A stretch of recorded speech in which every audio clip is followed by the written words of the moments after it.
Hey everybody, welcome into episode 24 of Awakening the Ordinary. My name is Daniel, and this week's episode is going to be a little different. See, in this week's episode, we're going to be going on a journey. Not a comfortable one, not an easy one, but a necessary one. Because for the next little while here, I'm going to be telling you a story. To tell you that story, I'm going to have to travel back in time with you, sometimes to the not-so-distant past and sometimes to 100 years ago. Because this is a story about our government, the institution that is supposed to represent us, protect us, serve us, and how it became our enemy. How it systematically destroyed movements that fought for justice. How it murdered leaders who dared to challenge the status quo. And how, in running one of the greatest culture wars that this country has ever seen, it turned words like socialism into curse words, when those words represent the very teachings of Jesus Christ himself. Now, similar to a few episodes ago, I'm going to be talking about certain things that at one point or another may have been considered conspiracy theories. But this isn't theory. This is documented fact. I'm going to be talking about court cases, congressional hearings, FBI memos, declassified documents. The evidence is overwhelming. And frankly, it's been hiding in plain sight for decades. I'm going to be talking with you about COINTELPRO, a government program designed to expose, disrupt, misdirect, discredit, and neutralize American citizens. I'm going to be talking about the Black Panther Party of self-defense, since it's been so relevant lately. Martin Luther King Jr., Wounded Knee, both of them. I'm also going to be talking about how the federal government bombed, shot, and massacred American workers who dared to try and fight for workers' rights. And then, in the second half of this episode, I'm going to be talking about why it all happened, why this war on socialism started. I want to dive deeply into what socialism really is and see if we can work past this boogeyman that they've built up. And in the end, as always, I'm going to link it back to my own personal journey in faith. How following the actual words of Jesus Christ has led me to an inevitable and in some ways kind of frightening conclusion. That I am a conservative socialist. And why that is not a contradiction, but actually one of the most natural things in the world. So, settle in with me because this is going to be a long one. I need to weave a narrative for you. Like I said, going back in time to show you the pattern. And I want to see if we draw the same conclusions. Let's begin. In 1956, the Federal Bureau of Investigation launched a program called COINTELPRO. That's short for Counterintelligence Program. The official story was that they were targeting communist infiltration in America during the Cold War. The reality was that they created a domestic terrorism apparatus that would target civil rights activists, anti-war protesters, Native American sovereignty movements, and labor organizers for the next 15 years.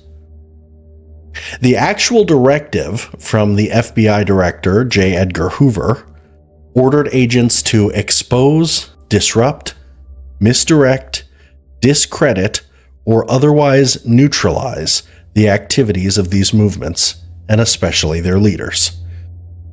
Now, think about those words. Neutralize, discredit, disrupt. That's not the language of law enforcement. That is the language of warfare. The FBI was manufacturing crimes and neutralizing American citizens. And we know this not because of whistleblowers or leaks, but because in March 1971, a group calling themselves the Citizens Commission to Investigate the FBI broke into a small FBI office in Media, Pennsylvania. They stole over 1,000 documents and mailed them to newspapers and members of Congress. Those documents are what exposed COINTELPRO for the first time. So what did COINTELPRO actually do? Well, the Senate's Church Committee, which was the congressional investigation that looked into the FBI after those files were released, found that the FBI used perjury, witness harassment, witness intimidation, and withholding of exculpatory evidence. They planted false evidence. They sent anonymous, threatening letters. They created fake documents to pit organizations against each other. They infiltrated groups with agents who actively encouraged violence and criminal behavior. Then they arrested the members of those groups for the crimes that the FBI itself had instigated. This program officially ran from 1956 to 1971.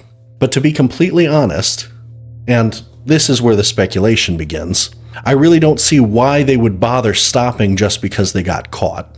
It's not like the program was set to end at the exact same time that the evidence happened to be leaked. They had built their entire organization around using these tactics. So to me, personally speaking, I feel like the infrastructure was already built, the playbook was already written, and the patterns continued. Okay, so back to the official story.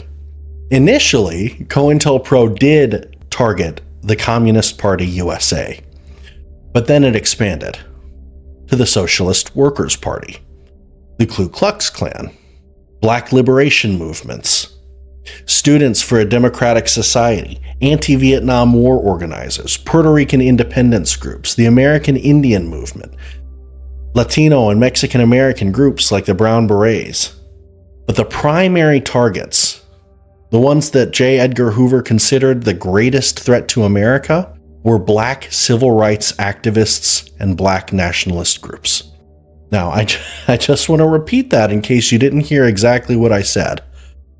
The FBI director considered Black people fighting for civil rights to be the greatest threat to the United States of America. Not the Soviet Union, not our actual enemies, not the KKK, Black Americans demanding to be treated like human beings. The Black Panther Party for Self-Defense was founded in Oakland, California in 1966 by Huey Newton and Bobby Seale. Their original mission was simple: patrol Black neighborhoods and monitor police behavior to prevent brutality. They carried law books and firearms. Both of those were legal in California at the time. They knew their rights, and they weren't afraid to assert them. But the Panthers became so much more than that. They created free breakfast programs for children.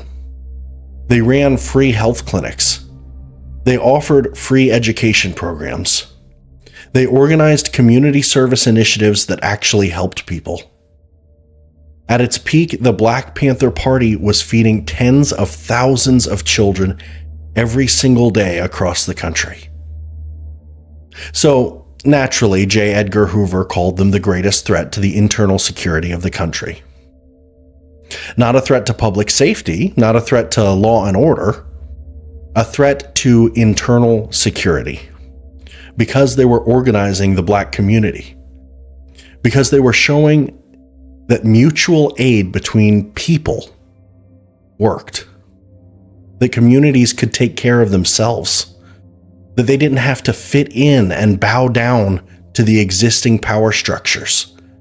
And to the FBI, well, that was the greatest threat to the internal security of the country.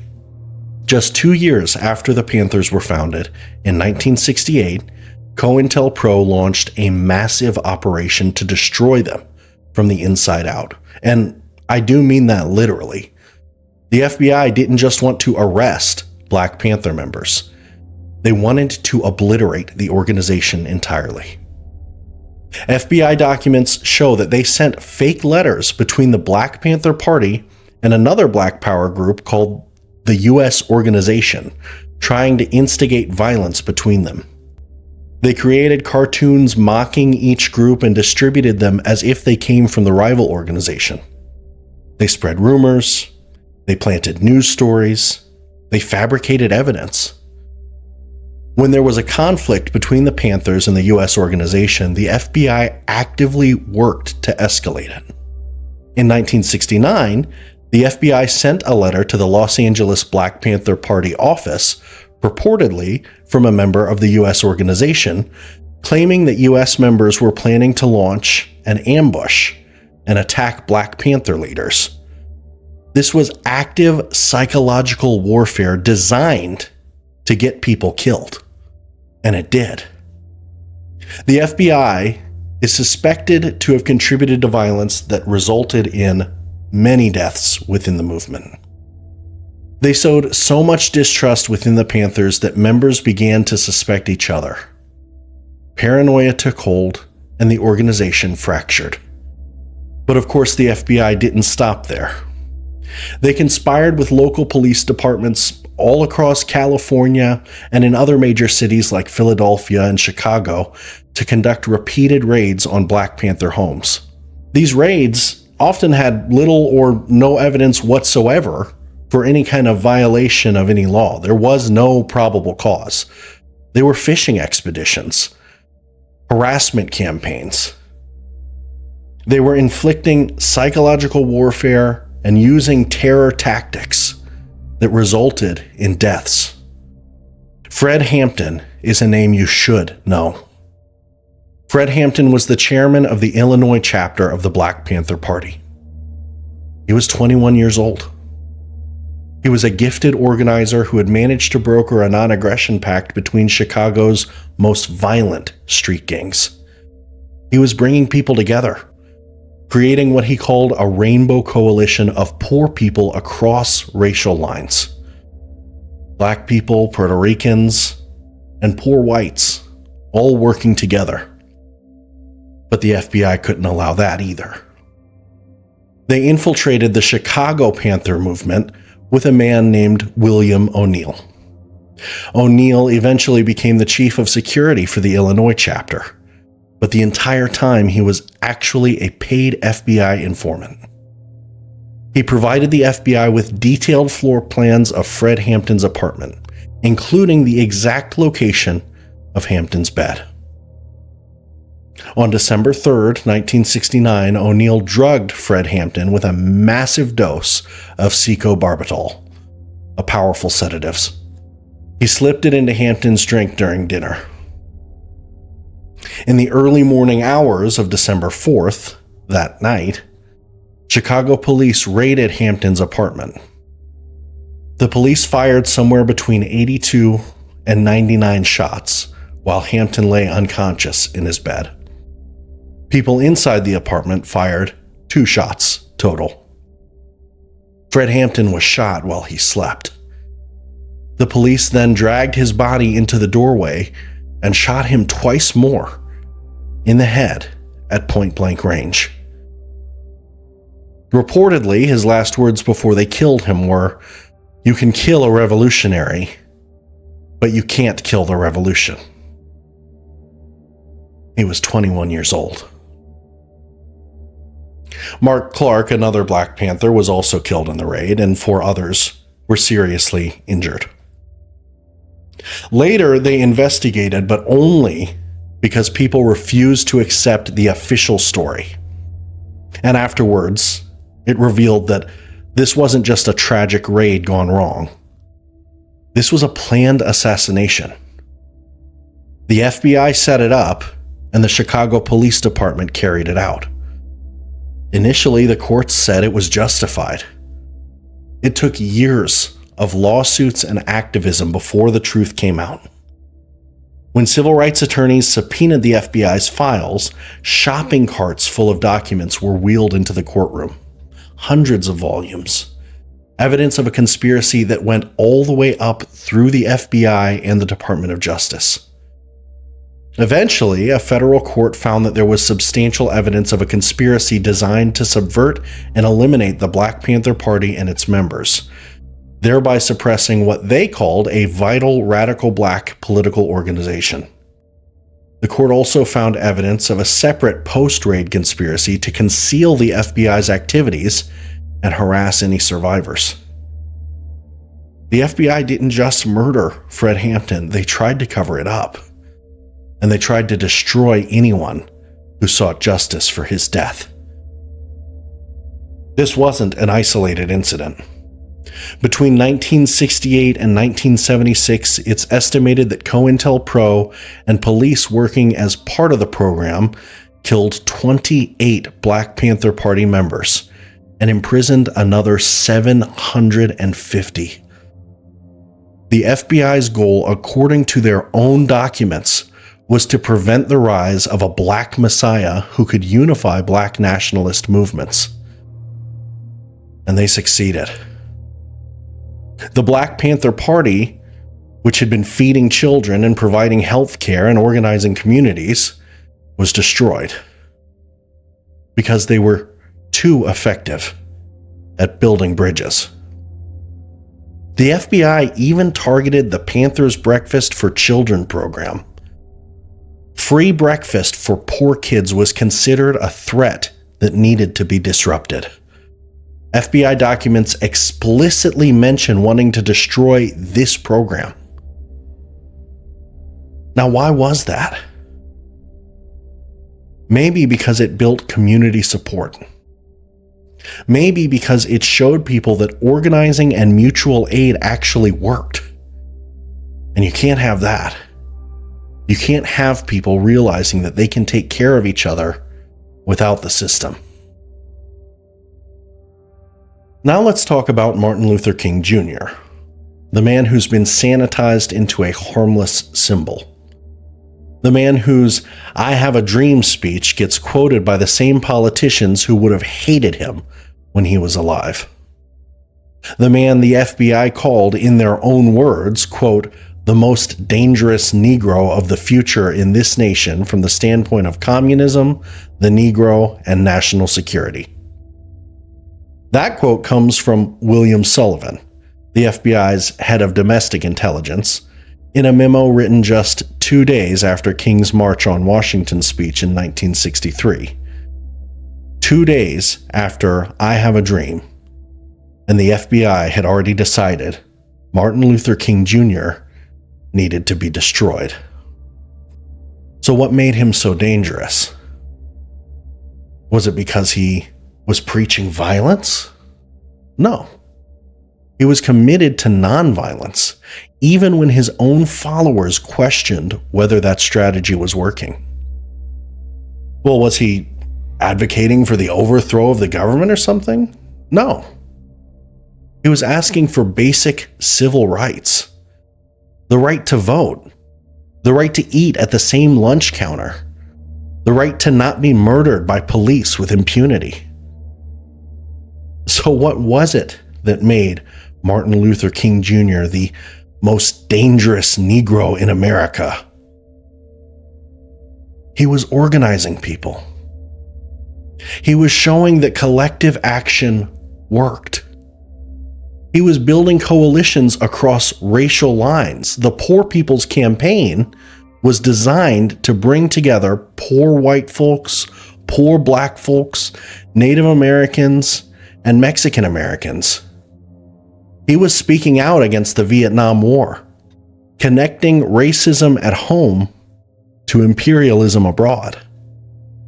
He even started questioning capitalism itself and talking about democratic socialism and the redistribution of wealth.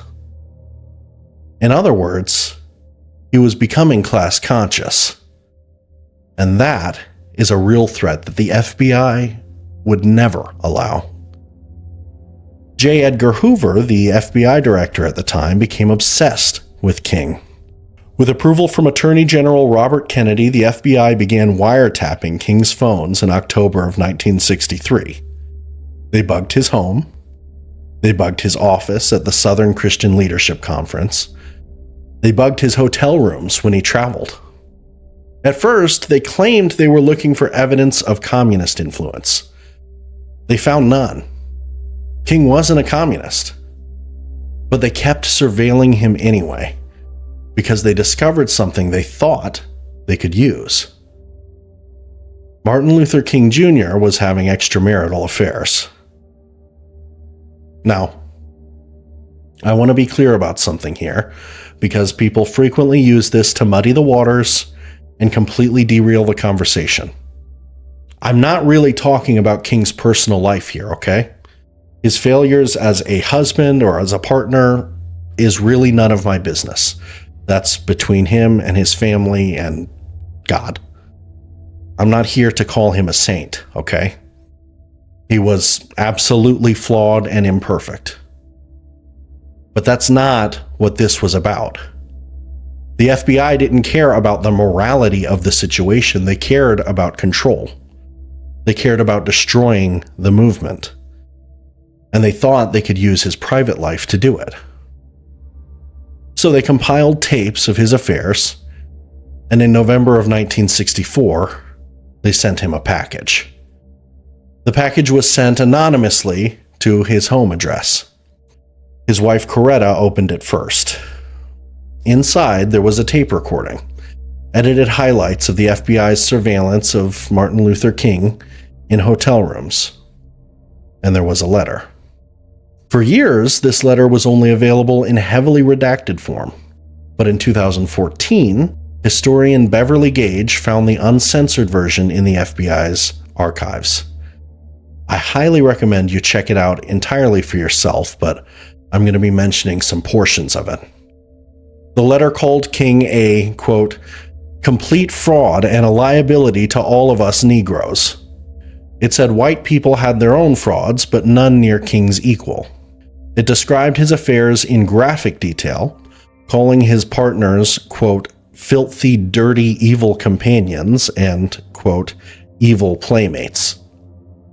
The letter was written to sound like it came from a disillusioned black supporter, but it was actually written by William Sullivan himself, the FBI's second-in-command that we mentioned earlier. And here is the now infamous ending to the letter. Quote, King, there is only one thing left for you to do. You know what it is. You have just 34 days in which to do it. The 34 days mentioned was a countdown to when King was scheduled to receive the Nobel Peace Prize in December of 1964. The FBI was telling him, you need to kill yourself before you accept that award, or we'll release these tapes and destroy you publicly. The Federal Bureau of Investigation, the premier law enforcement agency in the United States, the arm of the Department of Justice, sent a letter to a civil rights leader telling him to commit suicide. And this wasn't some rogue agent. This was the official FBI policy approved at the very highest levels. Sullivan's draft of the letter was found in his own files during the Senate investigations in 1975. King told his associates that someone was trying to get him to take his own life. He didn't kill himself, obviously. He kept organizing, kept preaching, and kept fighting for justice. So then the FBI tried other tactics. Hoover publicly called King a notorious liar in 1964.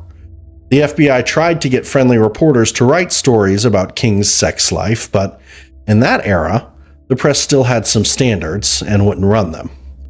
So they planted fake news stories. They sent fabricated letters. They tried to create conflicts between King and other civil rights leaders. All of this is documented. All of this came out in the Church Committee investigations in the 70s. This is not a conspiracy theory. This is not guessing. All of this is 100% factual. The Senate found that the FBI had engaged in a sophisticated vigilante operation aimed squarely at preventing the exercise of First Amendment rights of speech and association. But they didn't stop. The FBI continued surveilling King, right up until the day he was murdered. On April 4th, 1968, Martin Luther King Jr. was in Memphis, Tennessee. He was there to support striking sanitation workers, mostly black men who were paid poverty wages and worked in dangerous conditions. He'd given his famous "I've been to the mountaintop" speech the night before. At 6:05, King stepped out onto the balcony of the Laramie Motel, room 306.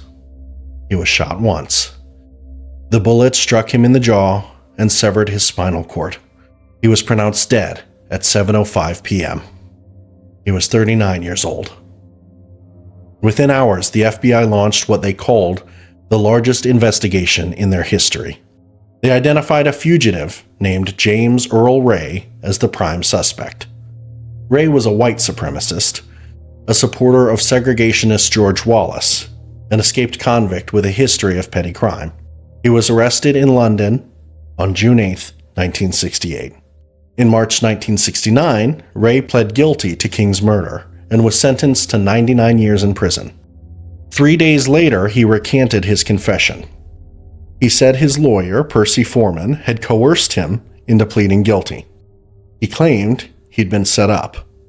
He claimed he was working for a mysterious man named Raoul in a gun-running scheme, and that Raoul was the real assassin. Ray spent the rest of his life, he ended up dying in prison in 1998, insisting that he didn't kill King.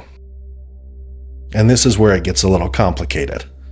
The official story is that James Earl Ray, acting alone, shot Martin Luther King Jr. from a bathroom window in a boarding house across from the Laramie Motel.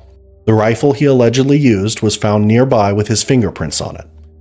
He fled the country. He was caught. He confessed. Case closed. But almost immediately there were problems with this story. First of all, Ray was a small-time criminal. He'd never shown the capability to plan something this sophisticated. The FBI's own tests on the rifle were inconclusive. They couldn't definitively prove that the bullet that killed King came from that specific gun. In 1999, the King family, Coretta Scott King and King's children, filed a wrongful death civil lawsuit against a man named Lloyd Jowers. Jowers owned a restaurant below the boarding house where Ray allegedly rented a room. In 1993, for the first time, Jowers claimed that he'd been a part of a conspiracy to kill King and that Ray was just a patsy. The trial lasted 4 weeks. A 12-person jury heard testimony from over 70 witnesses, and they ended up reaching a unanimous verdict that King was assassinated as a result of a conspiracy, that Jowers was liable, and that the conspiracy of the mafia, local, state, and federal government agencies were deeply involved in the assassination of Martin Luther King Jr. Coretta Scott King said after the verdict, "There is an abundant evidence that identified someone else, not James Earl Ray, as the shooter, and that Mr. Ray was set up to take the blame." King's son Dexter visited Ray in prison in 1997 and told Ray, "I want you to know that I believe you, and my family believes you."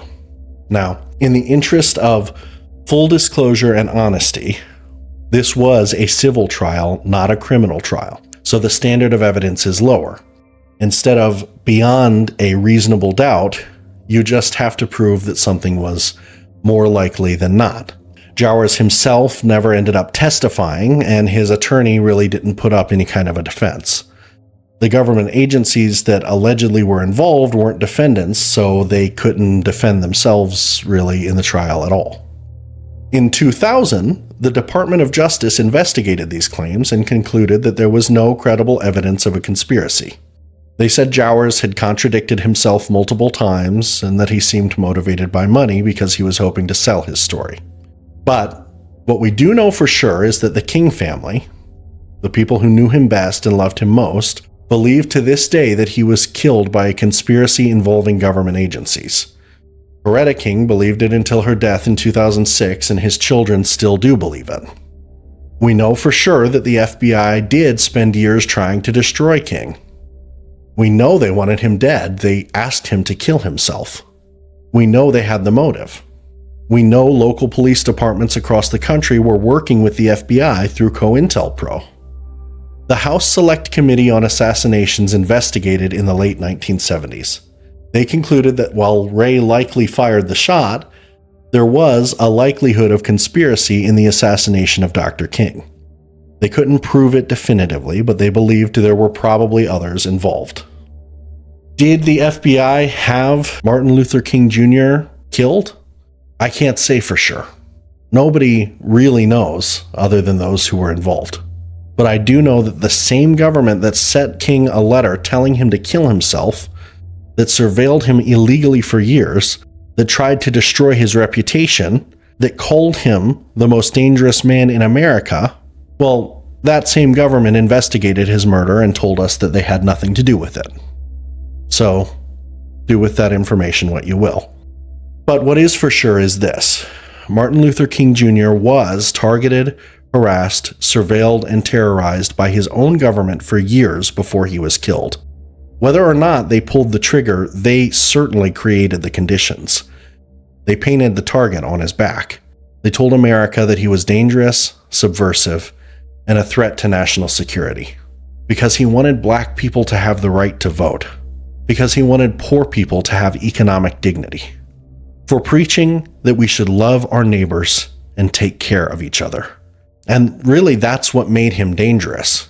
His ideas, his vision of a society where people mattered more than profit, where justice was real and not performative, where the government served the people instead of the powerful. Well, they couldn't allow that. So they tried to destroy him, and on April 4th, 1968, he was dead. Now it's time to talk about what happened to the original Americans. The people who were here first. The people whose land this was before European colonizers decided it belonged to them. We need to talk about the systematic, deliberate, centuries-long campaign to destroy Native American peoples and cultures. And we need to talk about Wounded Knee. Actually, I mentioned this in the beginning, but we need to talk about both Wounded Knees. Because what happened at Wounded Knee in 1973 can't be understood without understanding what happened there in 1890. On December 29th, 1890, the U.S. 7th Cavalry surrounded a band of Lakota Sioux at Wounded Knee Creek in South Dakota. The Lakota were starving, freezing, and trying to survive on a reservation where the government had broken every promise it had made. They were participating in the Ghost Dance, a peaceful spiritual movement that promised the return of their dead relatives and the buffalo herds that had been slaughtered nearly to extinction. The army opened fire. They used Hotchkiss guns, which were like early machine guns, on men, women, and children. Estimates vary, but somewhere between 250 and 300 Lakota were massacred. Many were shot in the back while trying to flee. Some were hunted down as they ran across the frozen prairie. Bodies of mothers were found frozen in the snow, still trying to shield their babies. 20 soldiers were awarded the Medal of Honor for this, for slaughtering unarmed men, women, and children. The Medal of Honor, America's highest military decoration. That was Wounded Knee 1, a massacre, an atrocity, the final large-scale military action of the Indian Wars. Now, to understand Wounded Knee 2, we need to understand the Fort Laramie Treaty of 1868. This treaty was signed after Red Cloud's War, a conflict in which the Lakota and their Cheyenne and Arapaho allies actually won against the United States military. Red Cloud, the great Oglala Lakota leader, is the only Native American leader recognized as having won a war against the United States. The U.S. was forced to negotiate. The Fort Laramie Treaty created the Great Sioux Reservation, all of what is now western South Dakota, including the Black Hills. The treaty promised this land would be set aside, quote, for the absolute and undisturbed use and occupation of the Sioux Nation. It promised that no treaty giving away any part of this reservation would be valid unless 3/4 of all adult male Sioux signed it. 3/4. That's a supermajority. That's like constitutional amendment territory.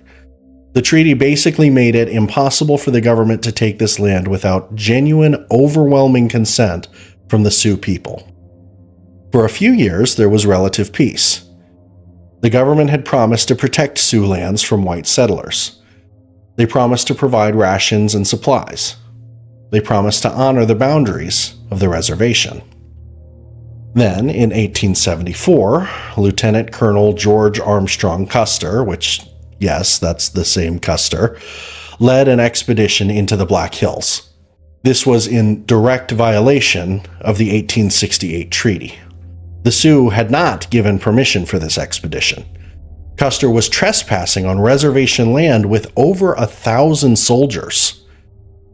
Officially, his mission was to find a location for a military fort, but unofficially, they were really there to look for gold. And they found it. On July 30th, 1874, miners with Custer's expedition discovered placer gold in French Creek. The news spread across the country like wildfire. Newspapers screamed about the riches waiting in the Black Hills.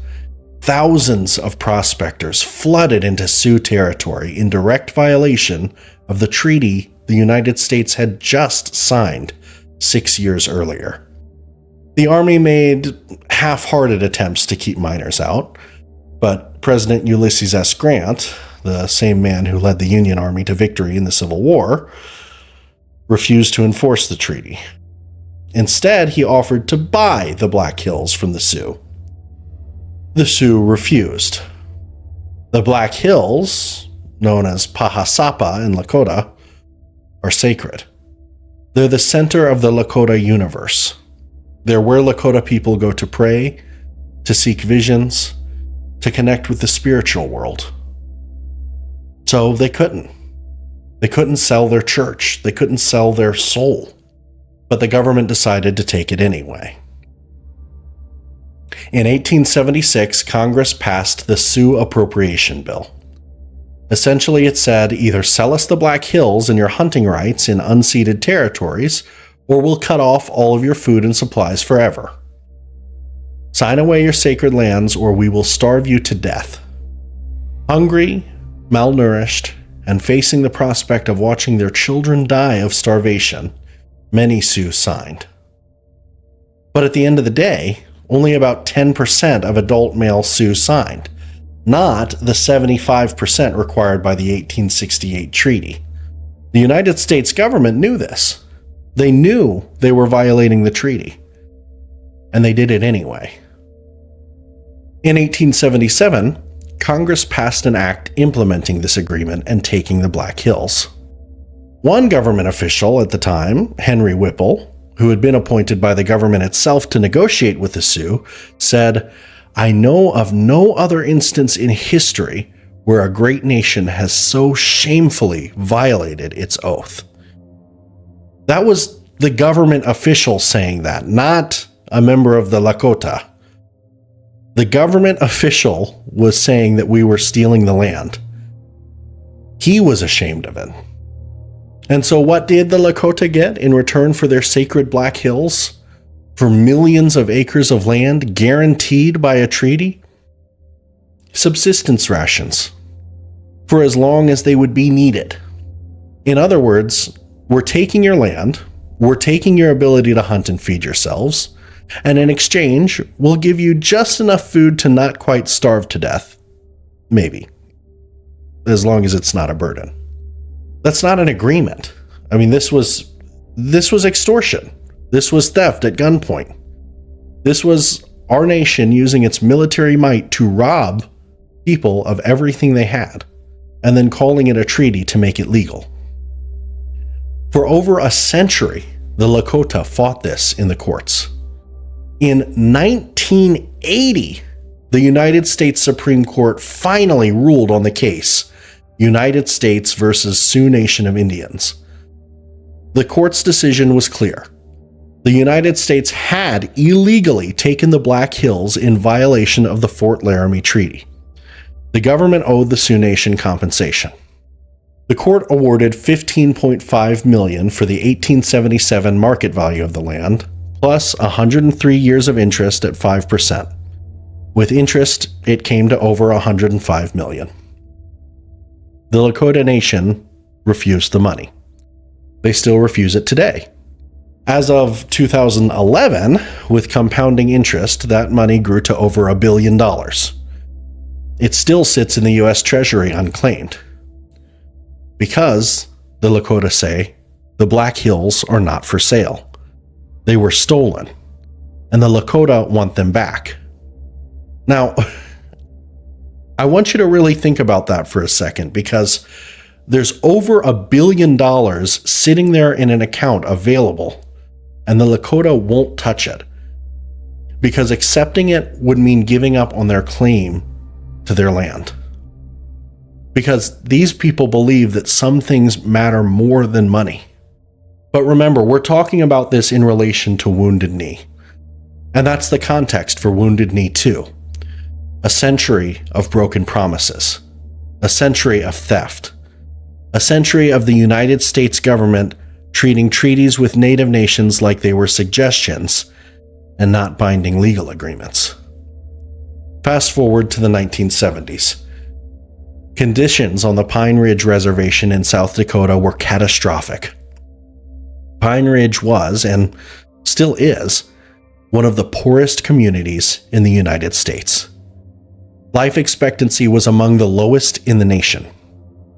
Unemployment was over 80%. Alcoholism, suicide, infant mortality, every negative statistic was basically off the charts. And the tribal government wasn't helping. The tribal chairman was a man named Richard Wilson. He went by Dick, appropriately enough.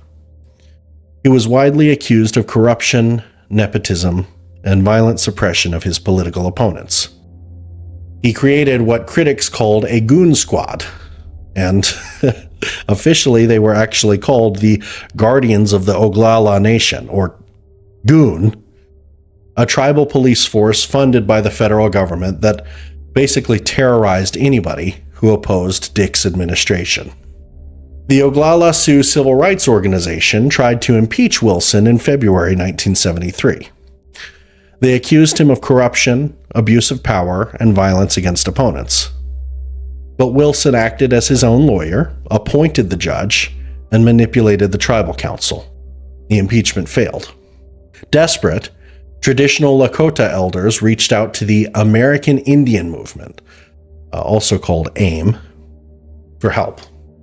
AIM had been founded in 1968 in Minneapolis by Dennis Banks, Russell Means, Clyde Bellecourt, and some other Native leaders.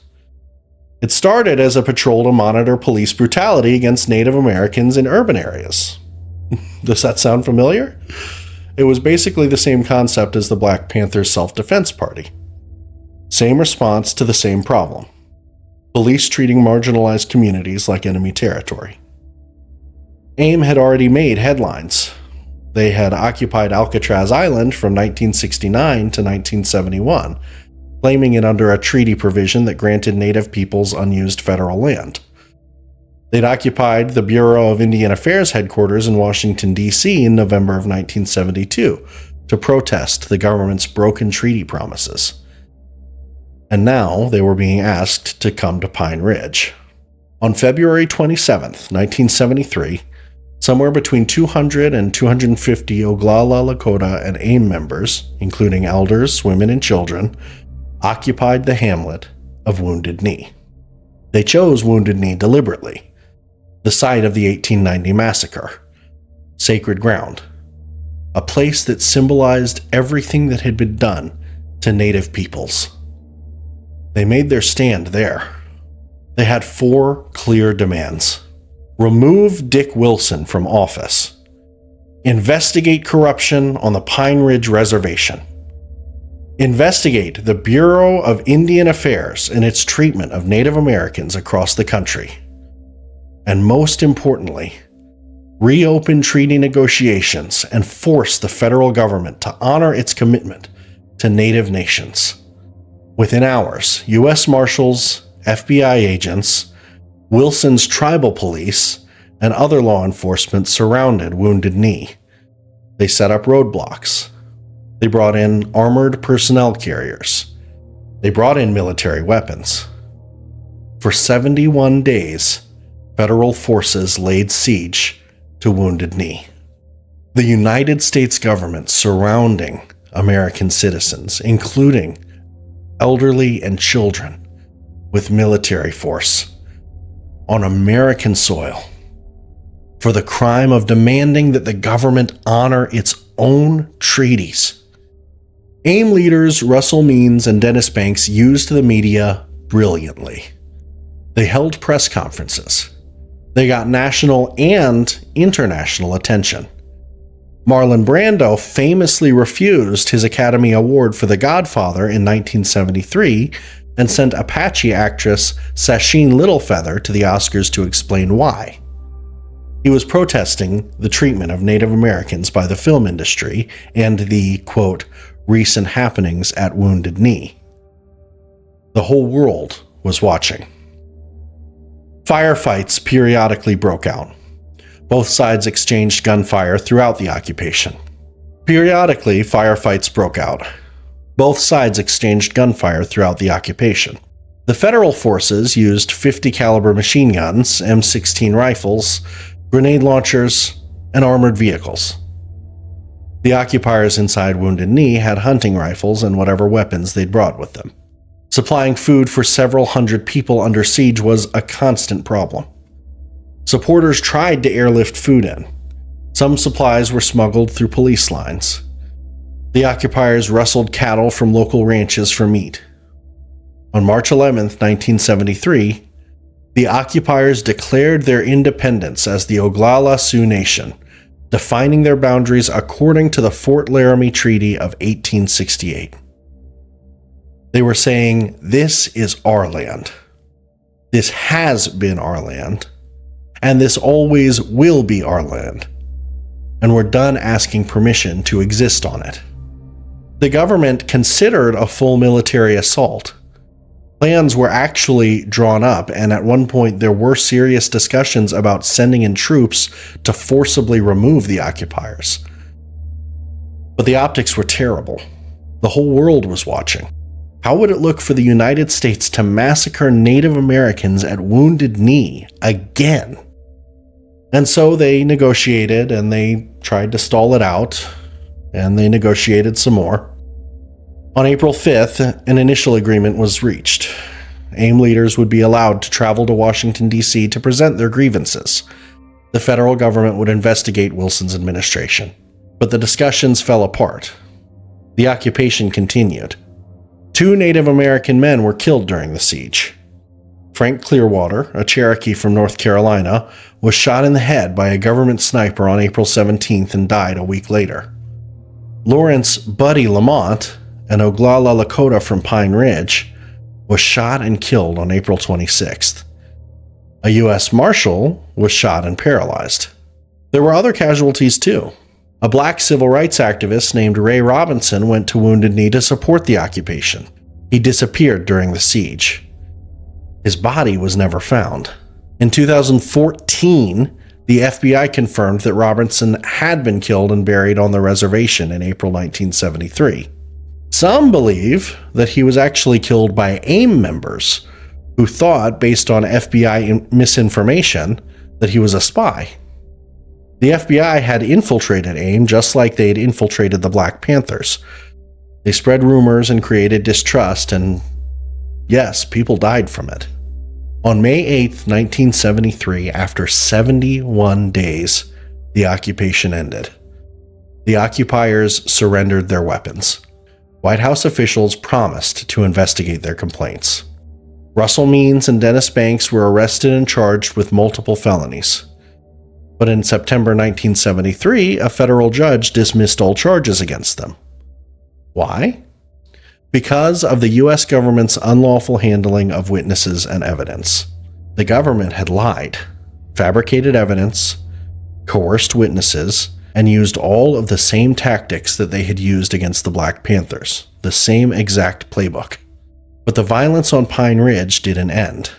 Between 1973 and 1976, over 60 people, many of them AIM members or supporters, were murdered in what's been called the Reign of Terror on the Pine Ridge Reservation. Dick Wilson remained in power until he was voted out in 1976. In June 1975, 2 FBI agents and 1 Native American man, Joe Stuntz, were killed in a shootout at the Jumping Bull Ranch on Pine Ridge. Leonard Pilter, an AIM member, was eventually convicted of murdering the FBI agents and sentenced to 2 consecutive life terms. Pilter's trial was and remains deeply controversial.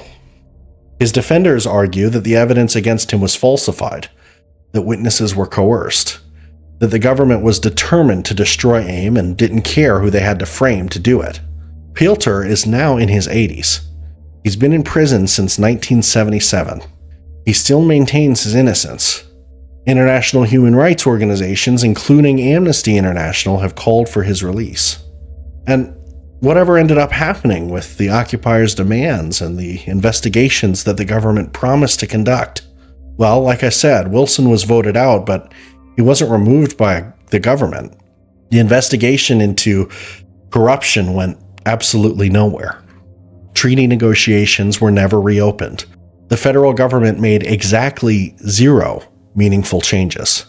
The United States government has never returned the Black Hills, never truly honored the Fort Laramie Treaty, never provided the justice that Native peoples have been demanding for over a century. To this day, the Lakota Nation considers the Black Hills stolen land, sacred land, land that was guaranteed to them by treaty, stolen in violation of that treaty, and never returned. So when you ask why some people don't trust the government, why they don't believe the promises that the government makes, why they look at law enforcement and see an occupying force, this is why. Because every time they're trusted, they betray. Every time they make a promise, they break it. Every time they meet with somebody standing up for their rights, they enact violence. And now, we need to talk about what happens when American workers dare to demand basic human dignity. What happens when they ask to not die in coal mines? What happens when they ask for a living wage? What happens when they ask to not be literally enslaved by company scrip and company towns? I want to talk to you about the labor movement. And we're going to talk about how the government of the United States, at every level, federal, state, and local, has sided with corporations every single time. How they murdered workers. How they bombed them. How they sicked the military on them. And this is not ancient history. Your great-grandparents probably lived through this. These battles happened about 100 years ago. So let's dive in first to Ludlow, Colorado. In September 1913, about 10,000 coal miners in southern Colorado went on strike. They were working for the Colorado Fuel and Iron Company, known as CF&I, which was partially owned by John D. Rockefeller. Yes, that Rockefeller, one of the richest families in American history. The miners were asking for these absolutely radical demands. First of all, recognition of their union, the United Mine Workers of America. An 8-hour workday. Pay for the work they actually did, not based on arbitrary estimates by the weighmen who routinely cheated them. The right to shop at stores other than the company store. And the enforcement of Colorado's mining safety laws that already existed, which the companies routinely ignored. That's it. That's what they were asking for. Basic safety, fair pay, the right to organize in a union, the right not to be trapped in a system of wage slavery where everything you earned went right back to the company that employed you. The coal company's response to those demands? Eviction. The miners and their families were simply thrown out of company housing because in the coal towns, the company owned everything. The houses, the stores, the land, even the churches and schools. So the miners set up tent colonies, entire communities living in tents in the Colorado winter because they dared to ask for fair treatment. The largest tent colony was at Ludlow. About 1,200 people, men, women, and children, living in tents provided by the Union. The coal companies hired the Baldwin Felts Detective Agency, and remember that name because they're going to come up later. They were basically a mercenary crew. They weren't detectives at all. They were strikebreakers, and they had a reputation for violence. They actually even had a special armored car. They called it the Death Special, mounted with a machine gun. They drove it through the tent colonies at night and opened fire. There are documented deaths from this, with at least one miner dying in October of 1913. But that didn't break the strike. So the governor of Colorado, Elias Ammons, called in the Colorado National Guard in late October. At first, the miners cheered. They thought the Guard was there to protect them, to keep the peace, to help enforce the law. But they were wrong. The National Guard sided with the mine owners from the very beginning. The Guard's Adjutant General, John Chase, had helped break the Cripple Creek strike 10 years earlier. He knew what he was doing. The Guard escorted strikebreakers, scabs, into the mines under armed protection.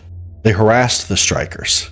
They imposed martial law. They arrested union leaders on trumped-up charges. And the whole time, the Rockefellers were paying for it.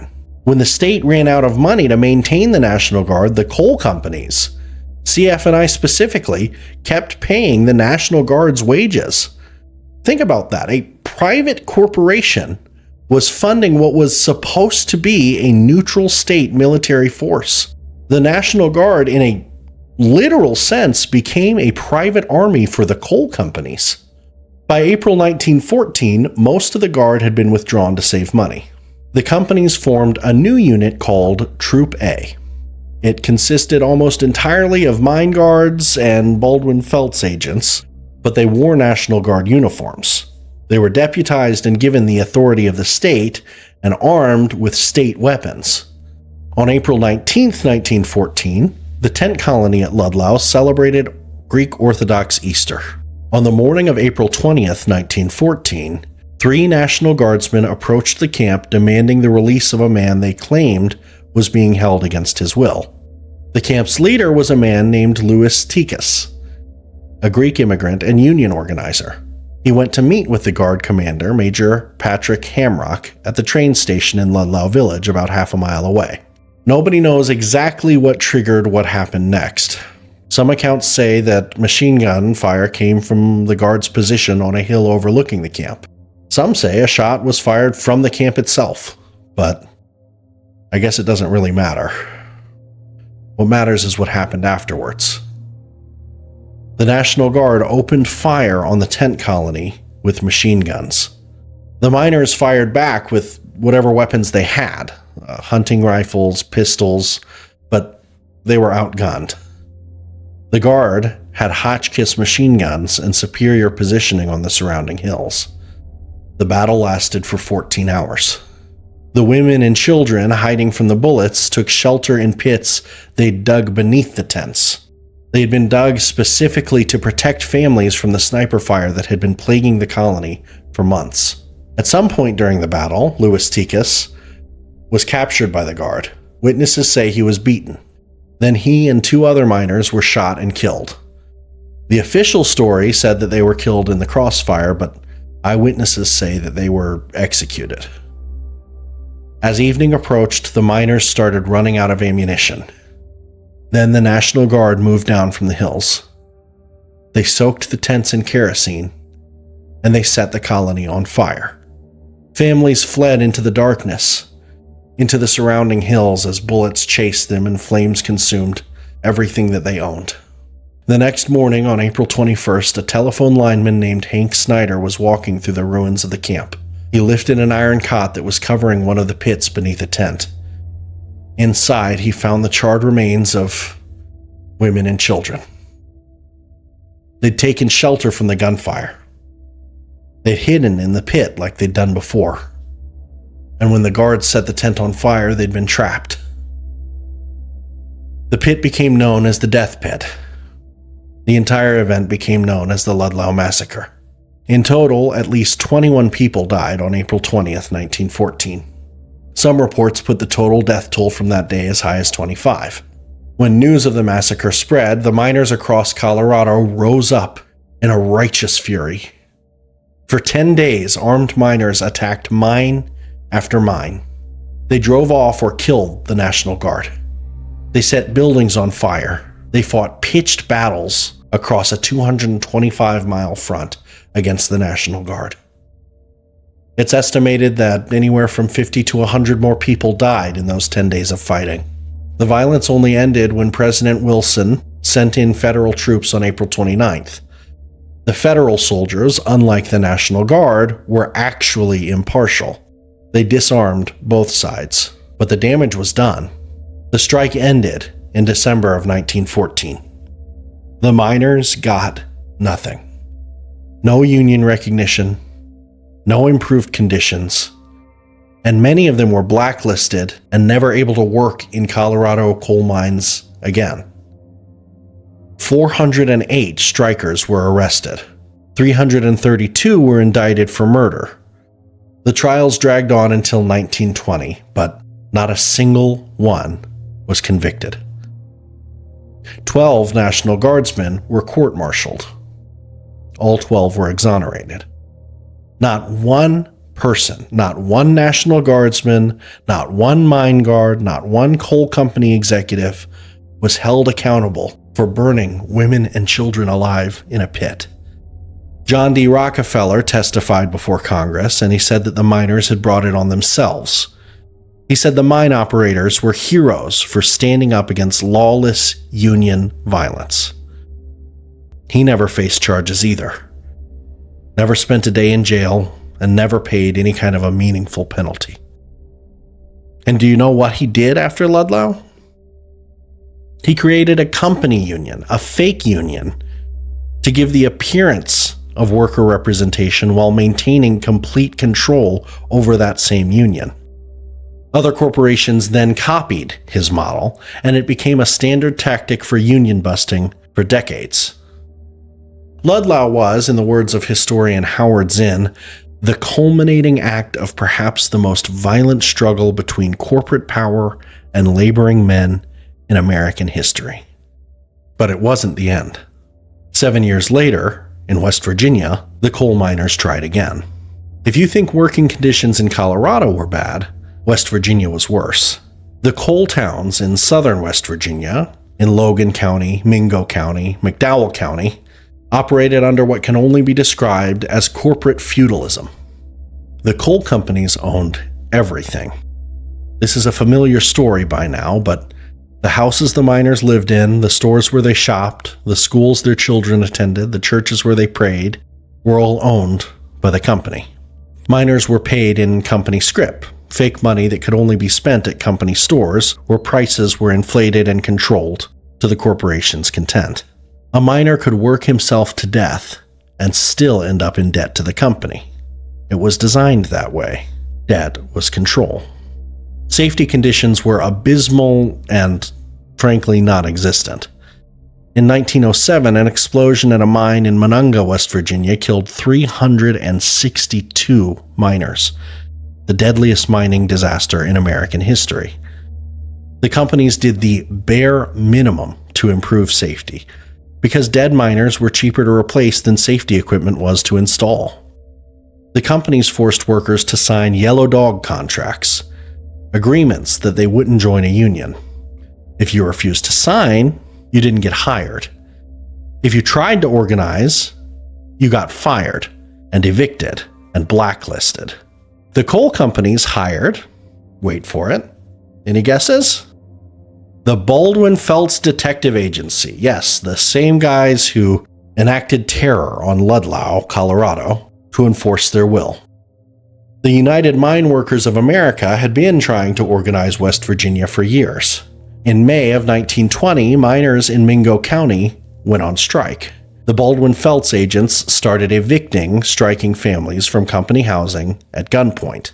On May 19, 1920, in the town of Matawan, the Baldwin-Felts agents came to evict more families.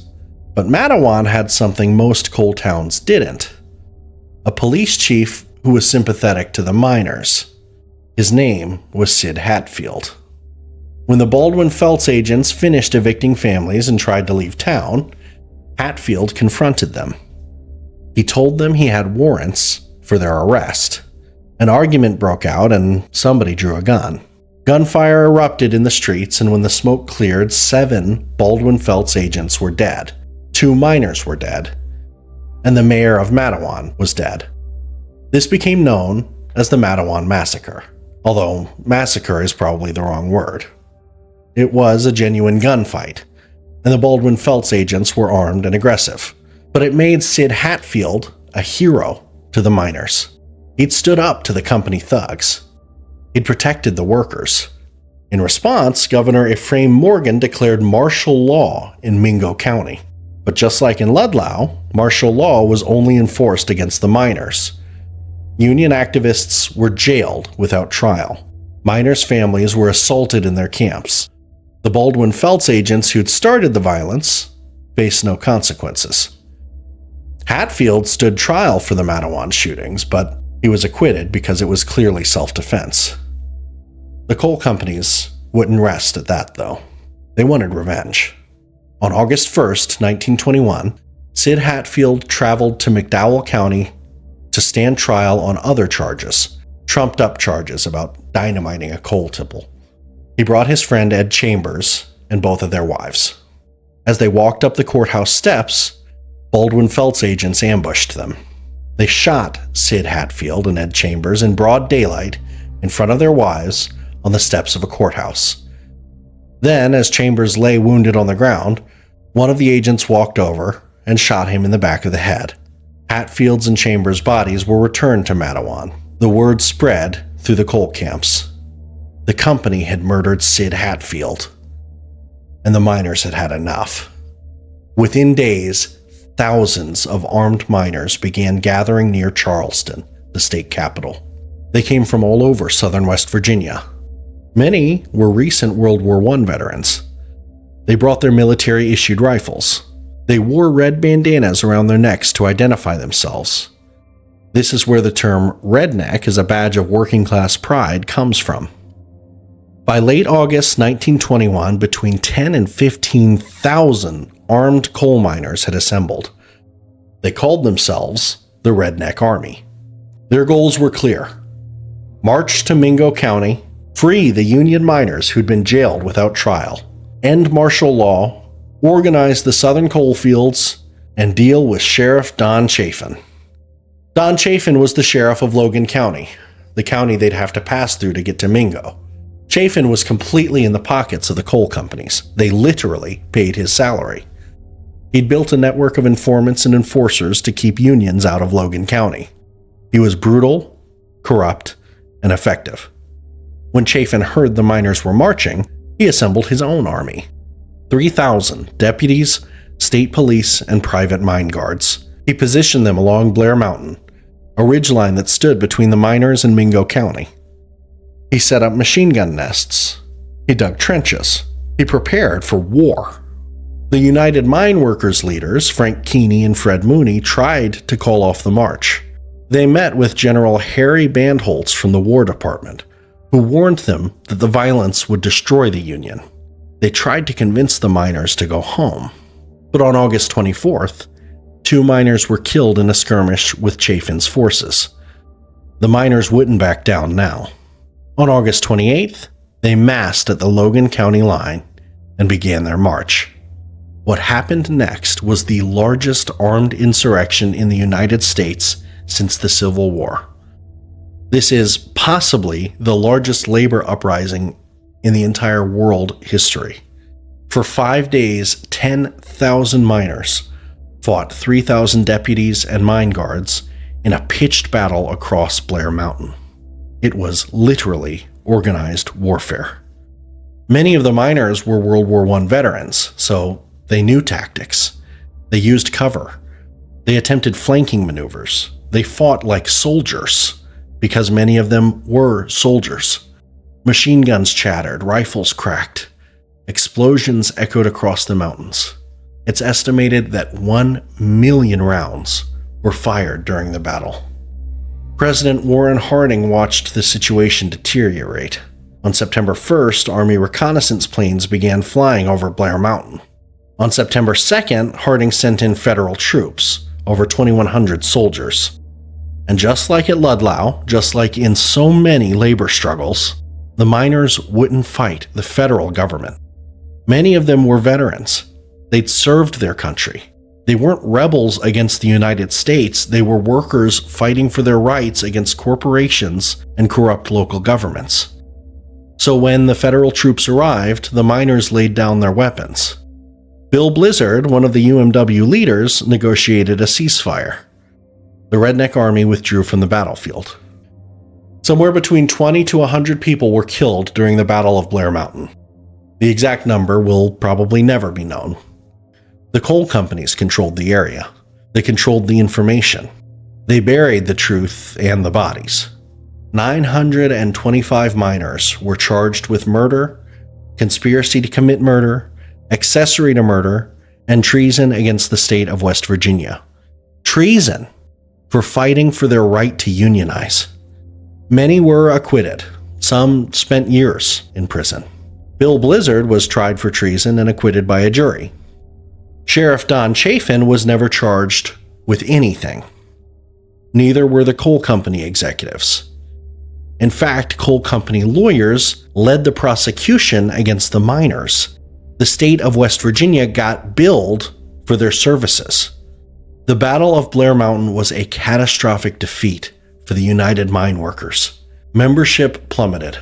Union organizing in West Virginia essentially stopped for over a decade. The underlying conditions, the company towns, company stores, dangerous working conditions, poverty wages, mine guards who acted like an army, none of that changed. It wasn't until the 1930s, when Franklin D. Roosevelt's New Deal changed federal labor laws, that miners finally won the right to organize without being murdered for it. And here's something that is beautiful and really pertinent right now. Those miners fought across racial lines. West Virginia coal towns were segregated. Black and white miners lived in separate areas, but on Blair Mountain, they fought together. Black miners and white miners. Polish and Hungarian and Italian immigrants and Appalachian Hill folk. They all understood that if they didn't stand together, they would hang separately. There are stories of miners holding cafeteria workers at gunpoint until they served black and white miners in the same room because they refused to be separated. The coal companies and the federal government knew that solidarity was their enemy. They tried to divide workers by race, by ethnicity, by religion, and sometimes it worked. But at Blair Mountain, for one brief moment, working people came together by the thousands and said, we are all workers, and we all deserve dignity. I could go on. I could tell you about the Haymarket Affair in 1886, where police fired into a crowd of striking workers in Chicago and a bomb went off, probably thrown by an agent provocateur. 8 anarchist labor organizers were convicted in a sham trial, and 4 were hanged, even though there was no evidence linking them to the bomb. I could tell you about the Pullman strike of 1894, where federal troops and U.S. Marshals killed 30 workers who were striking against the Pullman Palace Car Company. I could tell you about the Lawrence textile strike of 1912, where police and militia attacked striking workers, many of them immigrant women and children, with clubs and bayonets. I could tell you about the Everett massacre of 1916, where a sheriff's deputies ambushed a boat full of IWW organizers, killing 5 of them. Or the Bisbee deportation of 1917, where 1,300 striking miners and their supporters were rounded up at gunpoint by a corporate-backed vigilante group, loaded into cattle cars, and dumped into the New Mexico desert without food or water. I could tell you about dozens more, hundreds more, but you're seeing the connections, right? Every time workers organized, every time they demanded fair wages, every time they asked to not die for corporate profit, the government, and I'm talking local, state, and federal, sided with the corporations. The police, the National Guard, the U.S. Army become enforcers for corporate power. This is American ultra-capitalism. This is the system that we are told is necessary for freedom. This is what they mean when they talk about free markets and liberty. The freedom to be exploited, the freedom to die in unsafe working conditions, the freedom to watch your children starve because your employer pays you in fake money that can only be spent at their own overpriced store. And if you dare to resist, they will shoot you dead. They will burn you alive. They will bomb you from airplanes. And yes, that's literally true. They were going to bomb the army at Blair Mountain. Your government did that. Not some foreign enemy, not some boogeyman bad guy. Your government to your great-grandparents for asking for an 8-hour workday, for asking for safety equipment, for asking not to be paid in company script. These were not radical people trying to overthrow the government. These were people asking for basic human dignity that we take for granted nowadays. And they were met with bullets and bombs and bayonets. Okay, so we covered COINTELPRO, the Black Panthers, MLK, Wounded Knee 1 and 2, the labor massacres. Are you seeing the connections? Do you see the pattern? In every single one of these movements, they had one thing in common. They were organizing people. They were showing people that collective action works. They were demonstrating that when people come together and demand justice, they have power.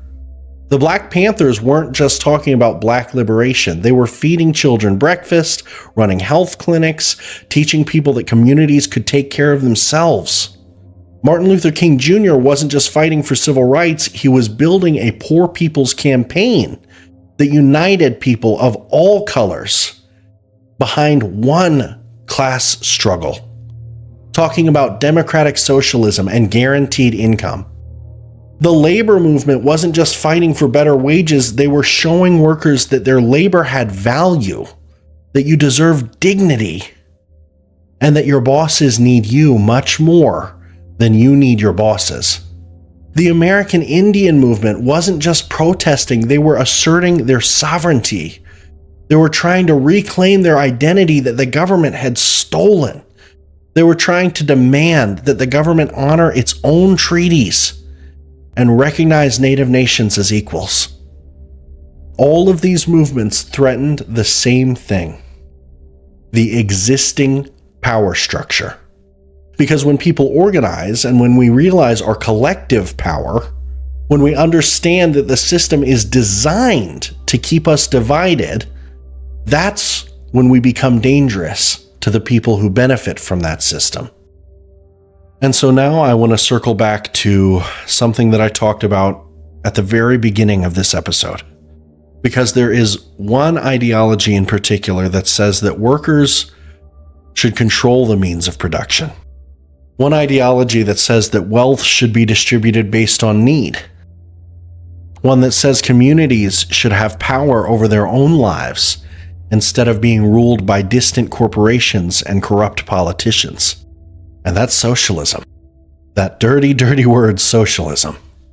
That, truly, is the concept that all of these movements were moving towards, whether they called it that or not.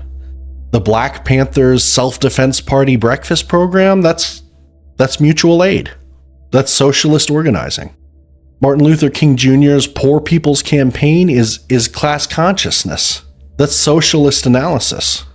The labor movement demanding control over working conditions and fair wages, that is literally the foundation of socialism.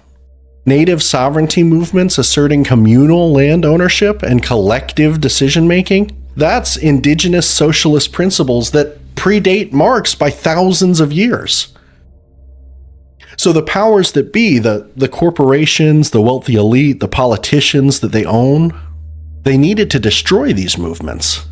But more than that, they needed to destroy the idea behind them. They needed to make socialism a dirty word, a scary word, a word that meant tyranny and oppression and poverty and godlessness. Because if people actually understood what socialism was, if they understood that it basically just means workers having power and communities taking care of each other, with wealth being shared instead of hoarded by the 1%, they might want it. And that absolutely cannot be allowed. So let me tell you how they did it. Because if I can explain to you the Red Scares and McCarthyism, if I can show you the most successful propaganda campaign in American history, maybe you'll start to see it too. The first Red Scare began right after World War I, from about 1917 to 1920. And that timing is not a coincidence. In 1917, the Bolshevik Revolution succeeded in Russia. For the first time in history, workers had actually overthrown a capitalist government and taken control of an entire country. Whether you think the Soviet experiment was good or bad, and I'm going to talk about that in a bit, the mere fact that it happened is what terrified the American ruling class. Because if it could happen in Russia, why not here? And remember what was happening in America at that same time, from 1917 to 1920. That was right in the middle of the labor wars that we just talked about. Workers were striking and organizing and getting shot and bombed for it, but they kept doing it. In 1919 alone, over 4 million workers, more than 20% of the American workforce, went on strike. The Seattle general strike in February brought the entire city to a halt. The Boston police strike in September left the city without police protection for days. The steel strike of 1919 involved over 350,000 workers. Coal miners struck, railroad workers struck. The American elite looked at Russia, looked at the strikes happening across America, and panicked. They saw Bolshevism everywhere. They saw communists under every bed, and they conflated everything, communism, socialism, anarchism, labor organizing, into one big, scary, red menace. The first Red Scare made no distinction between different left-wing ideologies, lumping together communism, anarchism, socialism, and social democracy. If you supported workers' rights, you were a red. If you criticized capitalism, you were a red. If you belonged to a union, you guessed it, you were probably a red. Attorney General Mitchell Palmer, the same guy who'd been targeted by anarchist bombers earlier, launched what became known as the Palmer Raids in 1919 and 1920. Federal agents and local police raided the homes and meeting halls of suspected radicals across the country. They arrested over 10,000 people. Many were immigrants, many were labor organizers, and most of them had committed no crime whatsoever. The raids were brutal. Agents broke down doors in the middle of the night. They detained people without warrants. They held prisoners incommunicado, denying them access to lawyers. They beat detainees to extract confessions. About 556 people, mostly Eastern European immigrants, were deported for their political beliefs. Emma Goldman, the famous anarchist activist, was deported to Russia along with 248 others on a ship the press called the Soviet Ark. She was deported for speaking, for writing, for advocating for birth control and workers' rights. J. Edgar Hoover, the same one that would later go on to run the COINTELPRO, was a young Justice Department official during the Palmer raids. He actually helped coordinate them. He compiled lists of suspected radicals. That was where he learned that fear was a useful tool for crushing dissent. The Palmer raids worked. The first Red Scare successfully destroyed much of the radical labor movement. Union membership declined, socialist and communist parties were driven underground, and the political discourse in America shifted sharply to the right. Progressive reforms that had been gaining traction, like child labor laws, women's suffrage, workers' protections, were suddenly labeled as communist plots.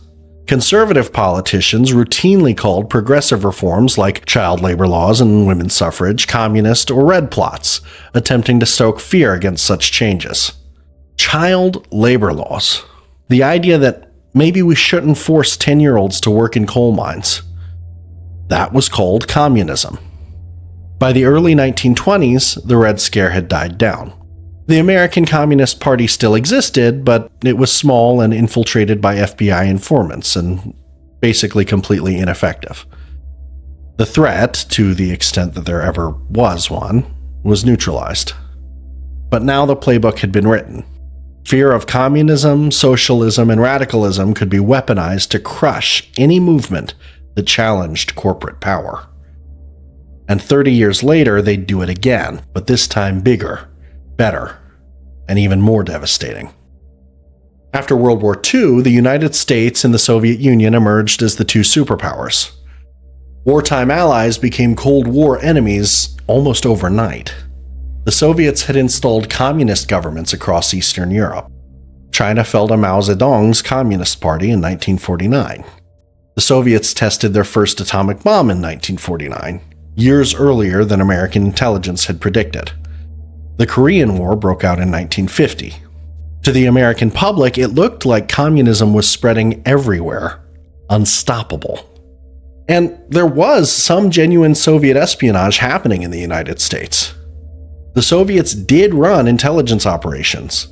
Some Americans did pass secrets to the USSR.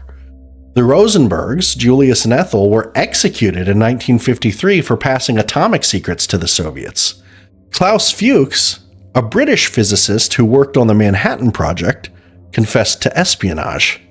After the Cold War, open archives revealed approximately 600 Americans had worked for Soviet intelligence, and secret communists had been present in various government agencies. So there was a real security issue. That's the grain of truth that made the hysteria believable. But what happened next went far, far beyond addressing legitimate security threats. In March 1947, President Harry Truman issued Executive Order 9835, mandating that all federal employees be scrutinized to determine whether they were sufficiently loyal to the government. This was the Federal Employee Loyalty Program. Loyalty tests for government employees in America, the land of the free.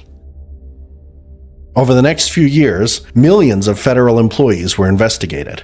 Their associations were examined. Their reading habits were scrutinized.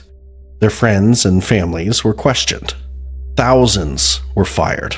Not for espionage, not for breaking any laws, but for having the wrong opinions. For belonging to the wrong organizations or groups. For reading the wrong books.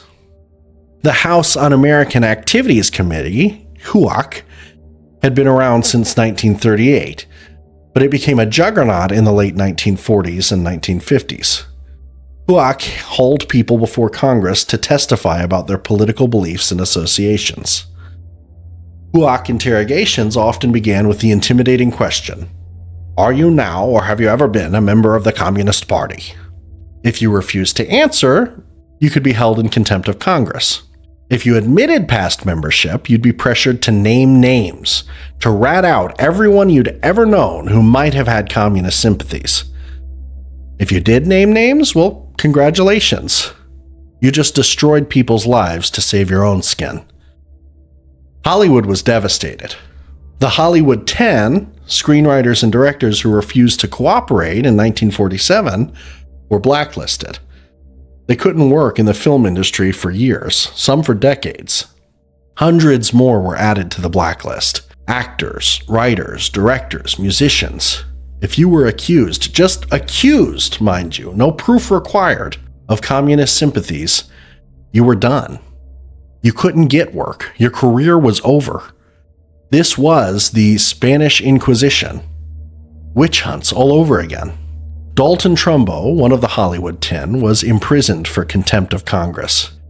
After his release, he wrote screenplays under pseudonyms just to survive. He won 2 Oscars under fake names because he was blacklisted. The blacklist didn't end until 1960, when Kirk Douglas insisted on giving Trumbo screen credit for writing Spartacus.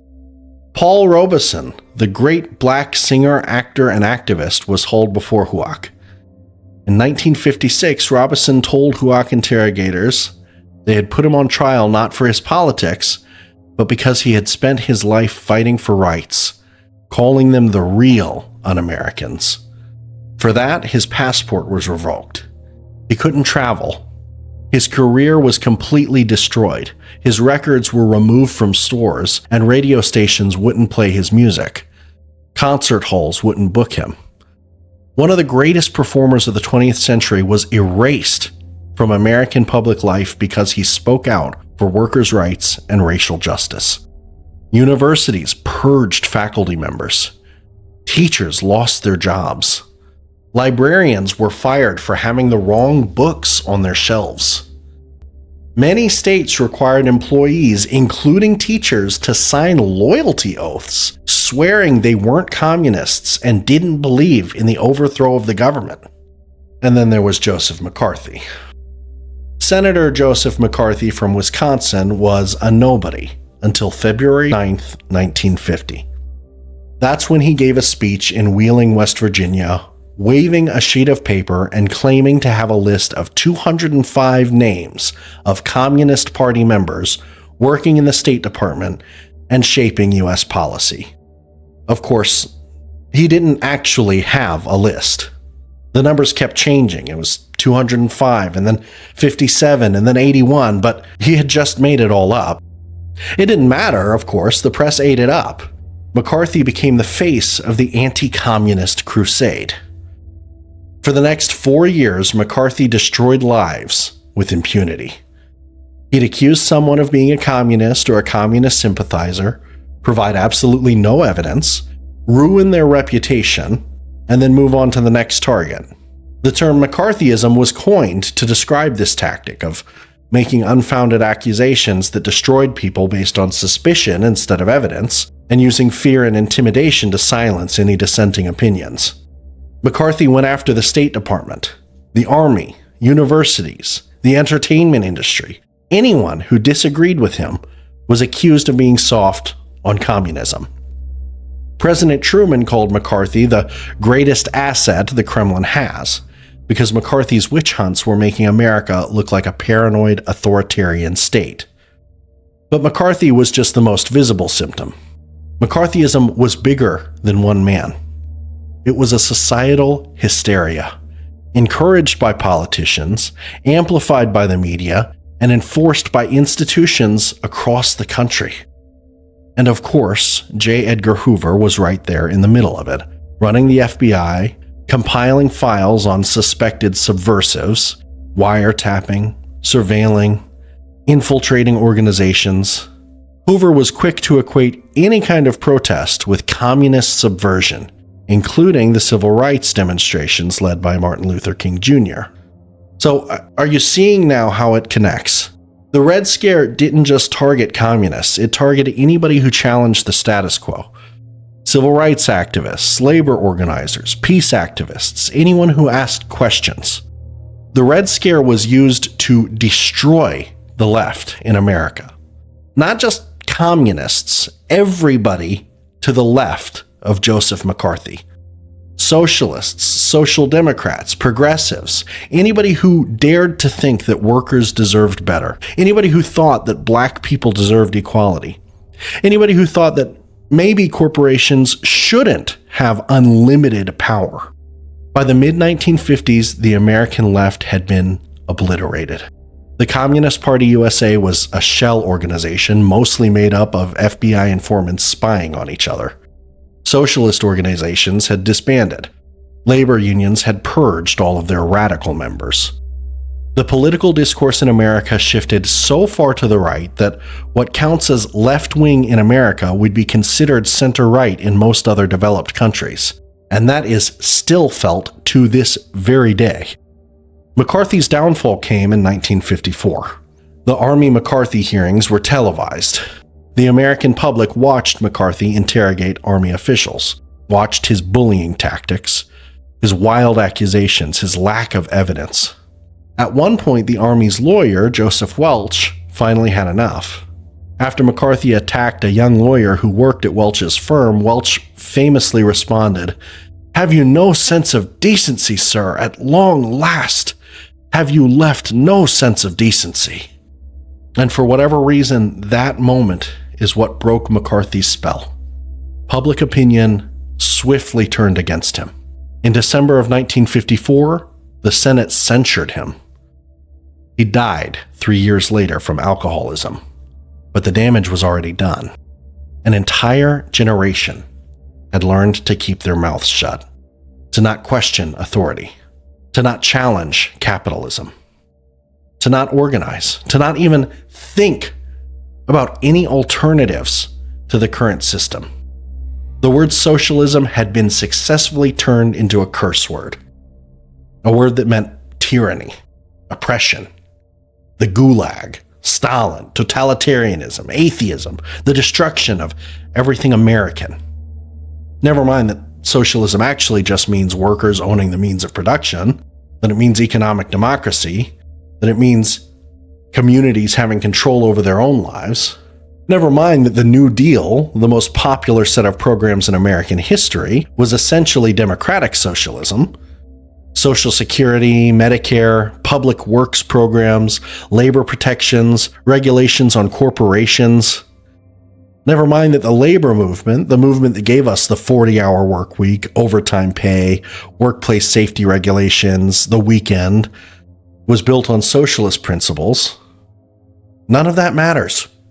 The word socialism has been poisoned. And it works so well that even today, over 70 years later, half of Americans still recoil at the word.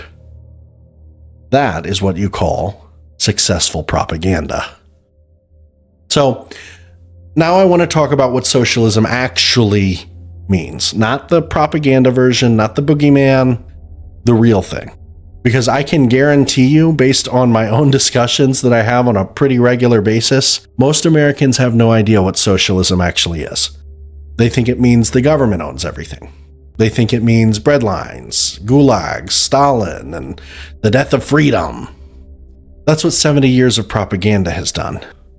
It turned what is, at its core, a simple economic concept into this culture war nightmare.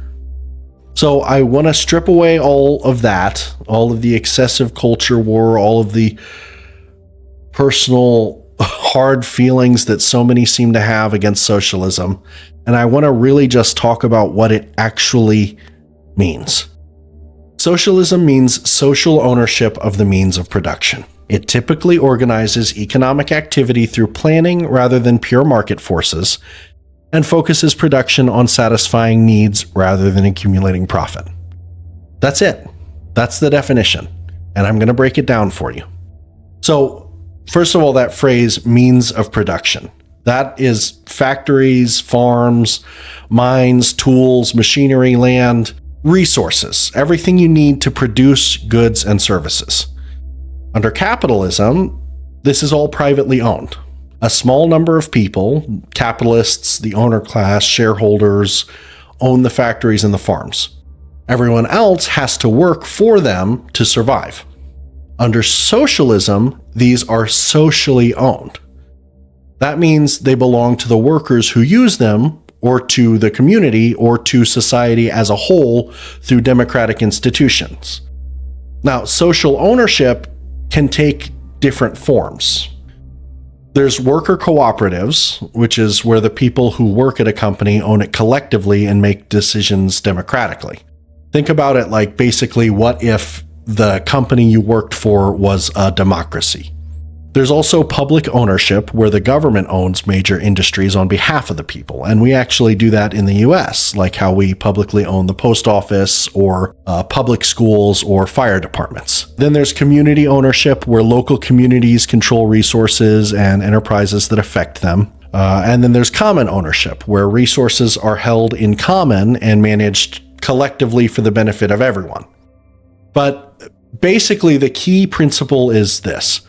The people who actually do the work should have control over that work And the wealth created by that work should benefit the workers and society, and not just the top 1% shareholders owning class. Now, there's a whole bunch of different types of socialism.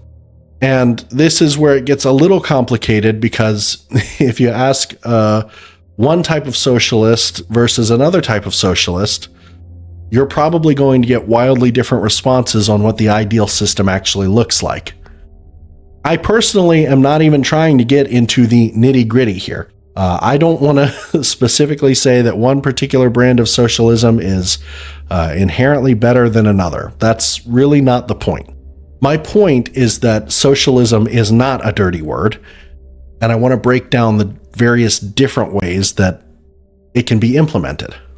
So, for example, we've got democratic socialism, and that emphasizes that both the economy and society as a whole together should be run democratically, with the goal of meeting the needs of all of the people, as opposed to just generating capital for whoever owns the production. Democratic socialists tend to believe that you can achieve socialism through democratic means, so elections, reforms, and organizing, as opposed to demanding any kind of actual true revolution. So, for example, in the United States, you will frequently see politicians that are further to the left, think Bernie Sanders, AOC, Zoran Mamdani, and they will call themselves democratic socialists because they do believe in certain socialist policies, but they are 100% okay with still engaging in capitalism just from kind of a mindset of socialism.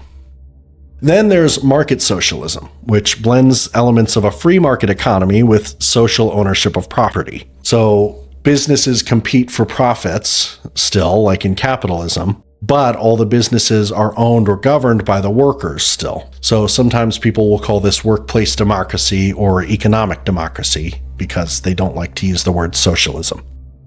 Then there's libertarian socialism, also called anarcho-socialism, which rejects basically capitalism and the state as a whole. It emphasizes workers' self-management and a decentralized structure for any kind of political organization, preferring essentially direct democracy and federated associations like workers' councils instead of elected officials. And then obviously there is also communism, which is technically a form of socialism. Basically, in a fully realized communist society, according to Karl Marx, all property and goods are commonly owned. So there's no such thing as private property, private ownership, or anything like that. Everything is commonly owned by a society without a government or any kind of class division, with production and distribution handled entirely based on the idea of from each according to his ability to each according to his needs. So when I say that I am a socialist, I'm not necessarily saying that I want the Soviet Union. I definitely don't want a one-party totalitarian state. I'm not saying that I want to abolish all private property and force everybody to live in a commune. Those are very specific implementations of socialism. And most of the time when those were implemented, they were deeply flawed, often corrupted by authoritarianism, which I am strictly against, and power-hungry leaders who betrayed socialist principles. So when I say I'm socialist, what I mean is I believe that workers should have power over their own labor. I believe that when we produce wealth, that wealth should benefit everybody, and not just the ruling elite class who happens to own the capital. I believe that democracy shouldn't just stop at the voting booth. I think it should extend into the workplace and into the economy. I believe that in the wealthiest nation in human history, nobody should be homeless. Nobody should go hungry. Nobody should die because they can't afford insulin. Nobody should work full-time and still live in poverty. To me, these are not radical ideas, and I believe in my heart of hearts that most people also believe those same things. They're just afraid to say it because it's called socialism. I believe that the reason we have these problems isn't because we have a lack of resources. Again, we are in the wealthiest nation in human history. We have plenty. We live in basically a post-scarcity world, or we could if we decided to organize our economy differently. But the problem is that our system, this ultra-capitalistic system, is designed to concentrate wealth in the hands of a tiny minority, while the rest of us fight over scraps. I want to explain the general socialist critique of capitalism because I think that's really going to help frame this argument for you. Capitalism is based on private ownership of the means of production. So if you own a factory, you own all the products that come out of it. You hire workers who operate the machines, you pay them wages, and whatever profit is left over after paying wages and paying all the expenses, that's yours to keep. Socialists, generally speaking, argue that that creates an inherent conflict of interest because the owner wants to maximize profit. But the way that you maximize profit is to pay workers as little as possible, charge customers as much as possible, and cut costs wherever you can, including safety, quality, environmental protections. Basically, you want to extract as much productivity from your workers as you can possibly get away with. The workers want fair wages, good working conditions, job security, and dignity. Those two ideals are basically fundamentally opposed to each other. Now, I know that typically speaking, defenders of capitalism will say, the market is going to balance it out because if you don't pay workers enough, then, they'll just go quit and work somewhere else. And if you don't treat your customers well and you don't make good products, they'll just shop somewhere else. So competition is what's going to keep everybody honest. But does it really? Because what we actually see in practice is, first, the exploitation of labor. Under capitalism, most economic decisions profoundly affect the public. So when a business fires workers, when corporations decide to relocate their production for cheaper costs, when society's productive assets are used to make luxury goods for the rich rather than necessities for the poor, workers create value with their labor, but most of that value goes to the owners as profit. The workers get a wage, but basically just enough to survive and come back to work tomorrow, while the owner gets rich off of the surplus value the worker created. Karl Marx called it exploitation, not in like a moralistic sense, but just as a technical description of how capitalism works. The capitalist class extracts value from the working class. They literally exploit the labor of workers to enrich themselves. I will never forget, in one of my earlier jobs, I worked at a motel chain, and my boss at the time was bemoaning the fact that one of my coworkers had called out. And what he said stuck with me forever. That he didn't pay people enough money to be able to call out. I mean, he was sort of almost bragging about the fact that he thought that he paid people so little that they would just have to show up to work no matter what. And again, that's not a bug. That is literally a feature. So, second, the concentration of wealth and power. Capitalism inevitably leads to wealth concentration. Again, not a bug, a feature.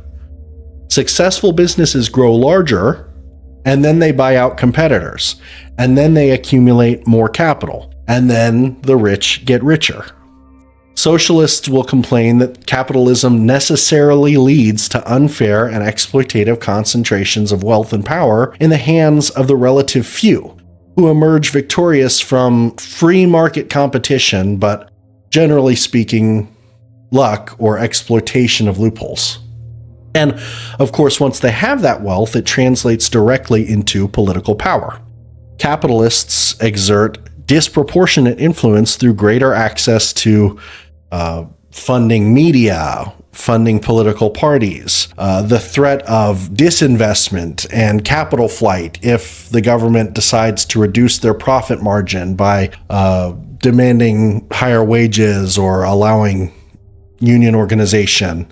And of course, the recruitment of state officials into lucrative jobs. That's why the government will always side with corporations over workers. It's structural. The wealthy own the politicians. They fund the campaigns. They write the legislation. Then they control the media to shape the public opinion. Democracy becomes a sham when the wealthy can buy elections and change policy. Third, the commodification of everything. Because under capitalism, everything becomes a commodity to be bought and sold. Everything. Talking about labor, land, natural resources, water. Then you get black markets where people sell human organs. I mean, things that should be basic, God-given, inalienable rights like healthcare and education and housing, and even freedom when it comes to rehabilitating criminals, become commodities. If you can afford it, you get it. And if you can't, that's too bad. This is why we have people dying from lack of insulin in America. Insulin costs a few dollars to manufacture, but pharmaceutical companies charge hundreds of dollars per vial because they can, because the market will bear it, because people will pay anything to not die. This is not a bug. This is capitalism working exactly as designed. And fourth, the destruction of community and solidarity. Capitalism pits workers against each other. You're competing for jobs. You're competing for raises. You're competing for survival.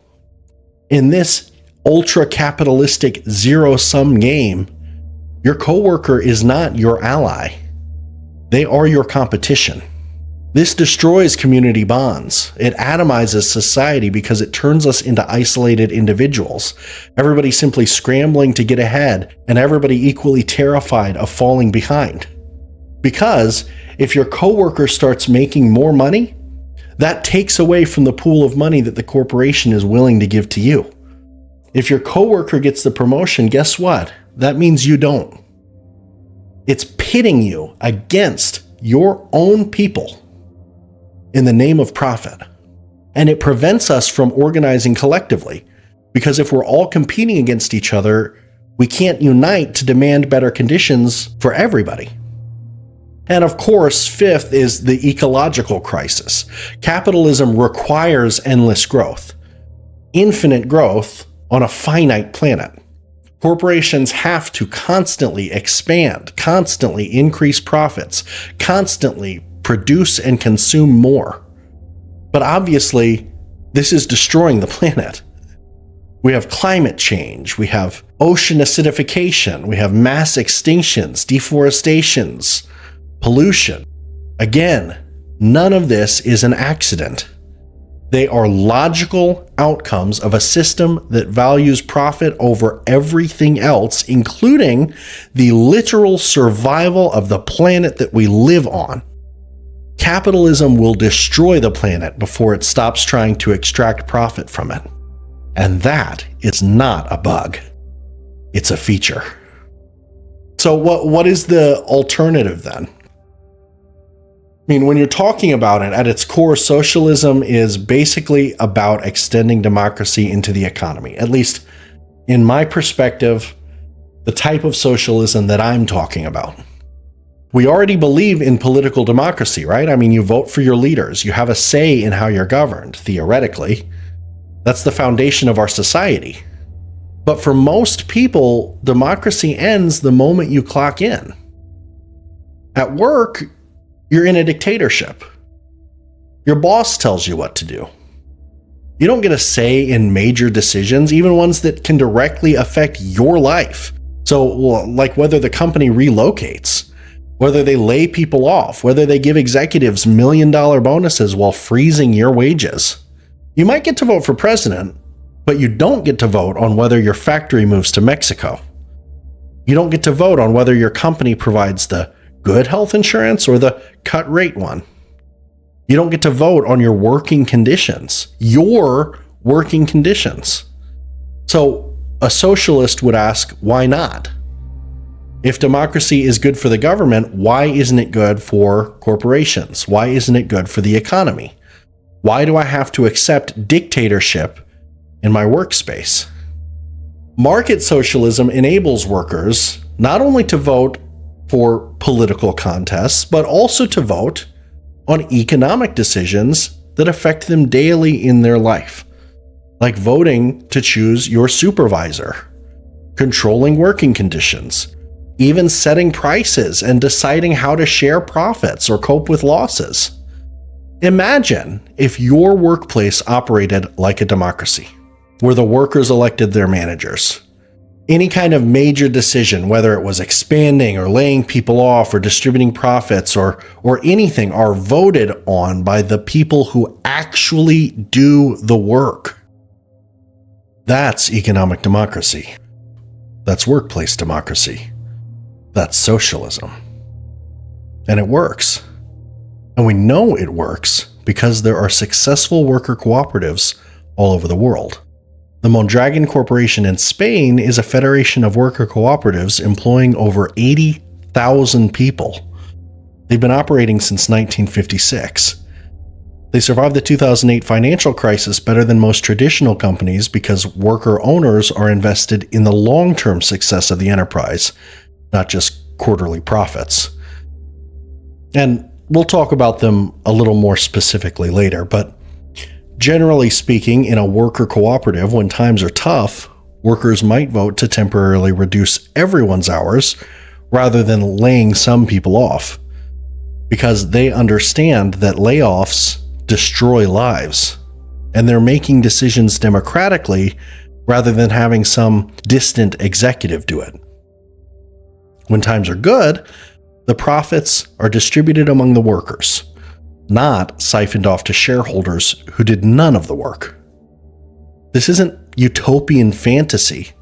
This is real. It exists and it works. And that's just one model. There are plenty of other options. Public ownership of certain industries can work too. I mean, look at how many countries have successfully nationalized their healthcare systems, or their railways, or their utilities. In the United States, we have publicly owned enterprises that work extremely well. The Tennessee Valley Authority, the post office before they tried to privatize and gut it, public schools, public libraries, fire departments, police. Oh, okay. Police have their own problems, but the point is they're publicly funded and managed because we recognize that public safety shouldn't be a for-profit enterprise.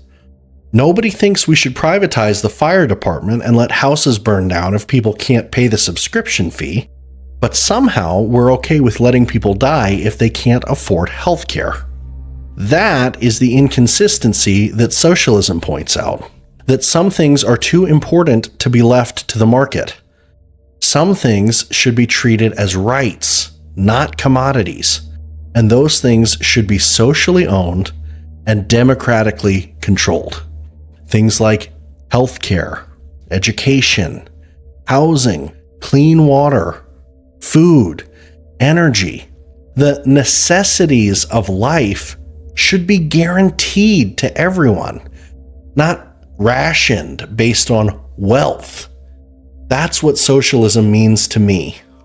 It means putting people before profit. It means democracy in the workplace and the economy. It means collective ownership and collective decision-making. It doesn't mean the government controlling every aspect of your life. It doesn't mean you can't have personal property. Your house, your car, your belongings, those are yours. They should stay yours. Under socialism, social ownership extends to the means of production. Personal ownership still applies to consumer products and articles of consumption, so you can keep your stuff. Socialism isn't coming for your toothbrush, but the factories, the mines, the farms, the major industries that shape our economy and our lives, those should be owned by the workers who operate them, or at least by the public through some kind of democratic institutions. Because right now they're owned by a tiny class of billionaires who have more wealth than they could spend in 1,000 lifetimes, while the people who actually do the work are struggling to pay rent. That's not freedom. That is not the pursuit of life and liberty and happiness. This is feudalism with extra steps.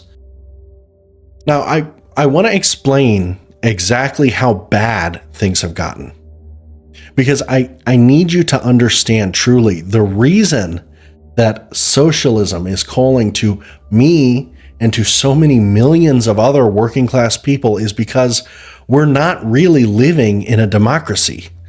We're living in a plutocracy, an oligarchy, a system that by design has a tiny handful of people controlling almost everything, and the rest of us are fighting over scraps. Now, I covered some of these statistics in the last episode, but I want to dive a little deeper. Let's start with wealth ownership. As of 2024, the bottom 50% of Americans, half of the country, about 165 million people, hold only 2.4% of the nation's total wealth. The top 1%, just 3.3 million people, hold 30.9% of the total wealth, basically 31%. Over 12 times more than the entire bottom half combined is owned by the top 1%. But it gets worse. The top 0.1%, so just 330,000 people, the population of a small city, hold 13.9% of all wealth in America. In 1989, the top 0.1% held 8.7% of wealth. By 2024, that had almost doubled to 13.9%. That is a 59.6% increase in their share of the pie. Meanwhile, the bottom 50% in 1989 held 3.4% of wealth. Still not great, but by 2024, that had dropped to 2.5%, a 26.1% decline. Okay, but in actual dollars, the bottom 50% collectively holds about $4.1 trillion. That is spread across 165 million people, so that's about $25,000 per person. And that is all of their wealth. So that includes home equity, cars, savings, retirement accounts, everything they own minus what they owe. And obviously that is going to be more concentrated the higher up that percentage you go.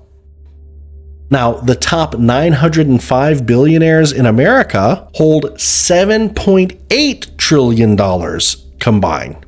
So 905 people have almost twice as much wealth as 165 million people. And it's getting worse, not better.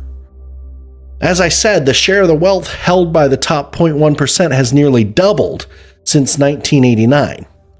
The billionaires aren't just getting richer, they're getting exponentially richer. And let's talk about the stock market, because every time the market hits a new high, the news celebrates like it's great for everybody, like everybody's winning because the stock market's up. But who actually owns the stock market? In 2024, the top 1% own half, 50%, of all stocks and mutual funds in America. If you increase that to the top 10%, they own 93% of all stock market wealth. So the bottom 90% of Americans, 9 in 10 Americans, own just 7% of the stock market combined. And if you reduce that to just the bottom half, the bottom 50%, they own 1% of the stock market. So to break it down, if stock ownership were distributed equally across every single American, completely equally, each person would have about $190,000, maybe $200,000 in stock wealth. In reality, the average person in the bottom 50% holds $3,800 in stocks. That's a difference of $186,500 per person. Multiply that by 165 million people, and you get $30.8 trillion in stock wealth that is missing from the working class and instead is sitting with wealthier households. So when the stock market goes up by 20% and the news is celebrating, the bottom 50% of the United States is only getting 1% of those gains, whereas the top 1% is capturing fully half of the gains. So when you hear about record stock market gains, I want you to understand what that really means.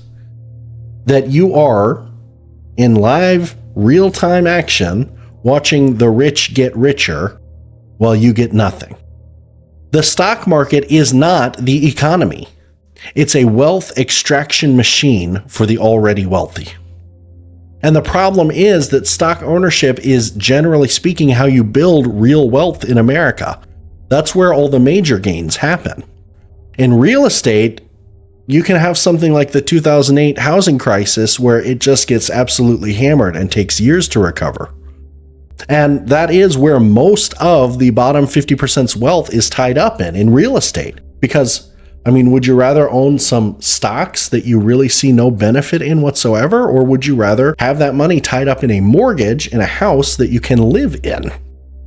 No, but stocks, on the other hand, stocks don't really get hammered like that. Every once in a while they will briefly, but they've been climbing for decades. And if you're in the top 1%, you've been riding that wave. Even with the housing crisis in 2008 and all that, your wealth has quadrupled since 1989 from the stock market. But if you're in the bottom 50%, you've been left behind because your share of the nation's wealth is declining. You are poorer relative to the rich than your parents were. And again, this is not a bug. It's a feature. And this little topic here that I'm about to talk about is something that I frankly have heard almost nobody talk about. And I don't know why, because it is the insidious machine behind the biggest problem with our ultra-capitalistic ways. The legal structure that forces corporations to prioritize profit over everything else. It's called shareholder primacy, or otherwise you may hear it referred to as the fiduciary duty or fiduciary responsibility that corporations have to their shareholders. Here's how it works. Corporate boards of directors have a legal fiduciary duty, which means that they are legally obligated to act in the best financial interests of somebody. Now, under the doctrine of shareholder primacy, that duty is owed to the shareholders, not to the workers, not to the communities or the environment or even society as a whole, to shareholders. And what do shareholders want? They really only want one thing, and that is maximum return on their investment. They want stock prices to go up. They want dividends. They want profit. Green arrow pointing up always. So corporate boards are legally required, because of case law, corporate governance norms, and the threat of shareholders literally suing them, to make decisions that maximize shareholder value. One of the most famous cases is actually from Dodge versus Ford from 1919. Henry Ford wanted to lower prices for customers and raise wages for workers instead of paying out dividends to shareholders. The Dodge brothers, who were minority shareholders, sued him, and the Michigan Supreme Court ruled that Ford's fiduciary duty was to the shareholders, not to his workers or his customers. The court wrote that a business corporation is organized and carried on primarily for the profit of the stockholders. Now, legal scholars will probably chime in and say that it's a little more complicated because boards have discretion, of course, and that the business judgment rules protect them from liability, and that fiduciary duty is not technically an enforceable requirement to maximize profits. And generally speaking, they're right to an extent. Boards usually won't get sued for choosing one reasonable business strategy over another, even if one may have been more profitable. But in practice, here's how it usually works. Corporate executives are compensated primarily with stock, so their personal wealth is directly tied to the stock price. If the stock goes up, they get richer. If it goes down, they lose money. Activist investors, so like hedge funds, private equity firms, etc., will buy shares in a company and then pressure the board to make decisions that boost short-term stock prices. That's really all they care about, is this quarter and next quarter. They will cut costs.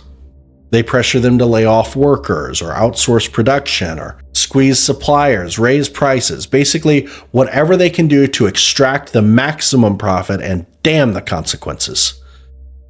If the board refuses, the investors can threaten a hostile takeover, or they can start, launching a proxy political fight to replace board members, or even possibly sue for breach of fiduciary duty. And even if they don't actually sue, or even if they do sue knowing that they won't win, the threat is always there. Maximize shareholder value, or we'll replace you with somebody who will, or tie you up in a legal battle that costs time and energy and money.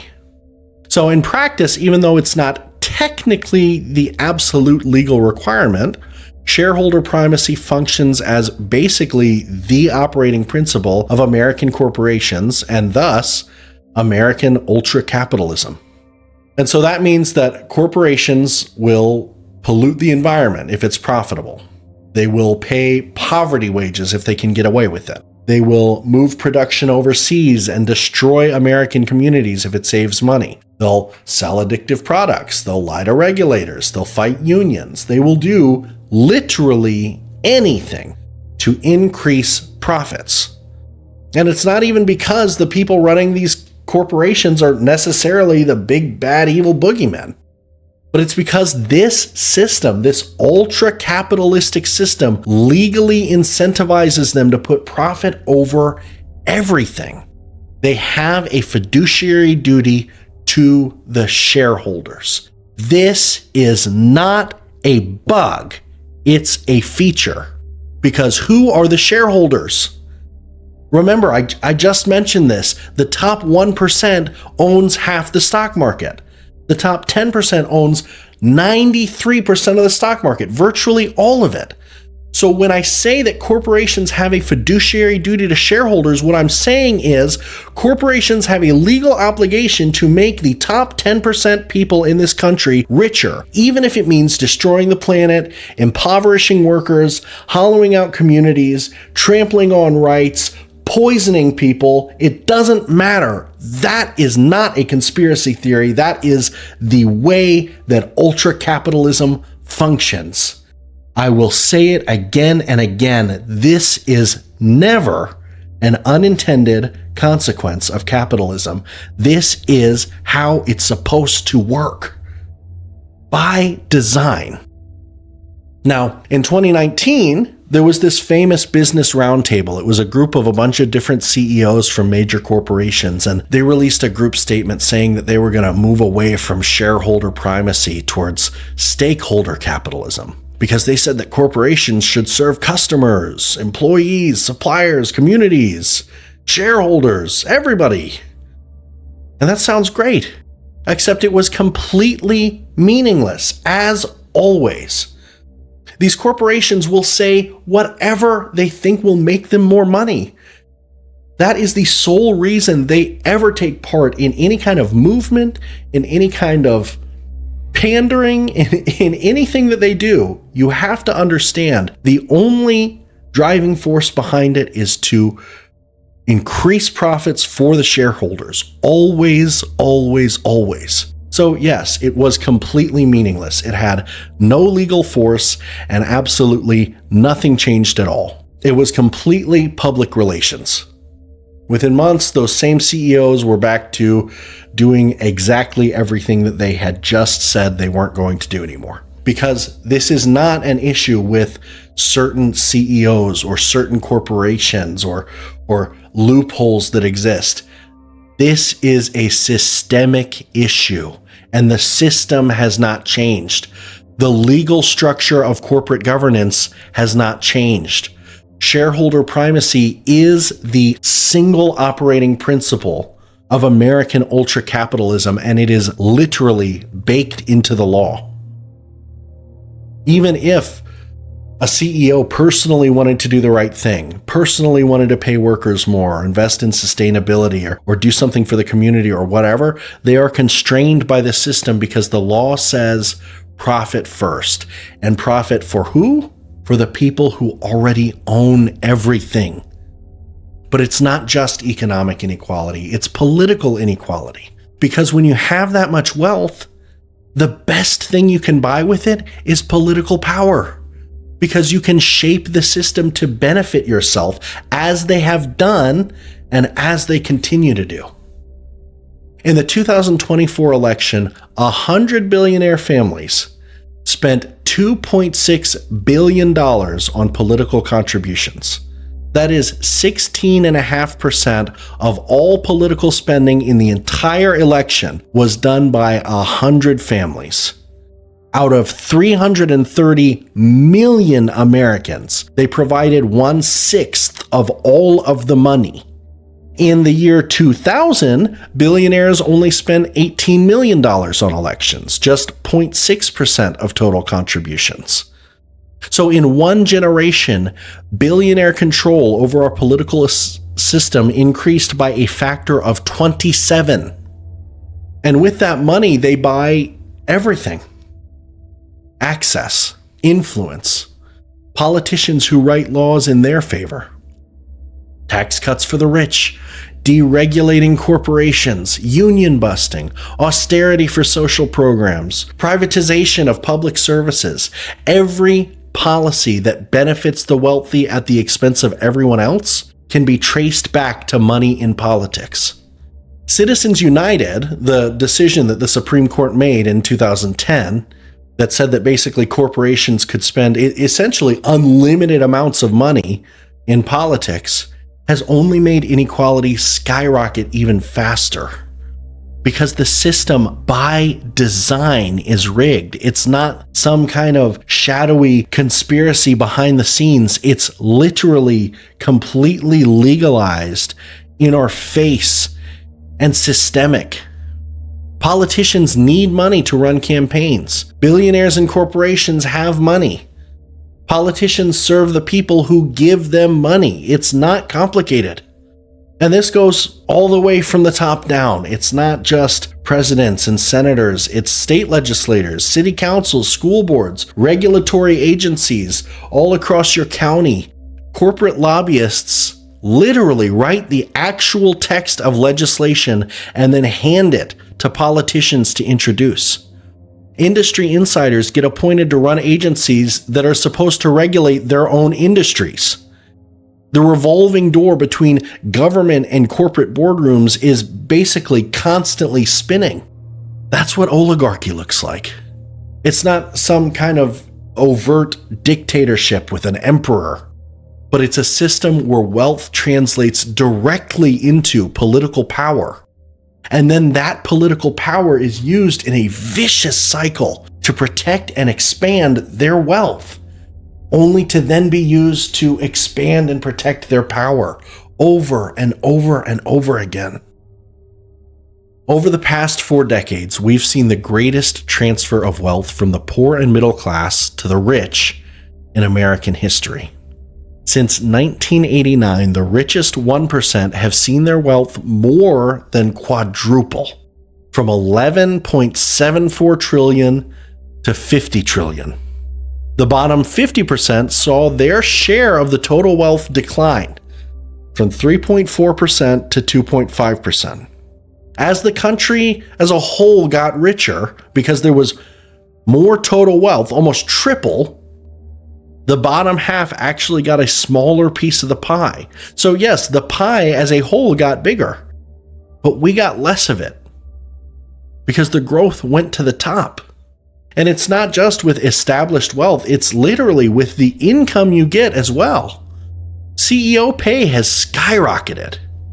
In 1965, the average CEO made about 20 times what the average worker made. By 2020, that ratio changed to 350 to 1. CEOs are not working 350 times harder than they did in 1965. Workers, everyday average workers, are not working 350 times less hard. The system just changed to funnel that money and that excess labor upwards. And meanwhile, real wages for actual workers have been stagnant for decades. Adjusted for inflation, the average worker today is making basically the same as they did in the 70s, even though productivity has more than doubled. Workers are producing more value than ever, but they are not seeing the benefits. The value is being extracted by owners and shareholders and executives. It doesn't have to be that way. There is not some natural law that dictates that the money will always flow upwards. This is not the free market simply doing its thing. This is the result of deliberate policy choices by the owning class. Union busting, right-to-work laws, weakened labor protections, tax cuts for the rich, deregulation. All of these policies were designed to transfer wealth upwards. And they work. And you can see that because the rich are richer than ever. Meanwhile, every single one of us is just trying to tread water, or worse, drowning. Meanwhile, they're saying that affordability is just a hoax. We live in the richest country in human history. We have more wealth, more resources, more productive capacity than any society that has ever existed. And yet, over 500,000 Americans are homeless. People are sleeping on the streets in the cold while there are more empty homes than homeless people.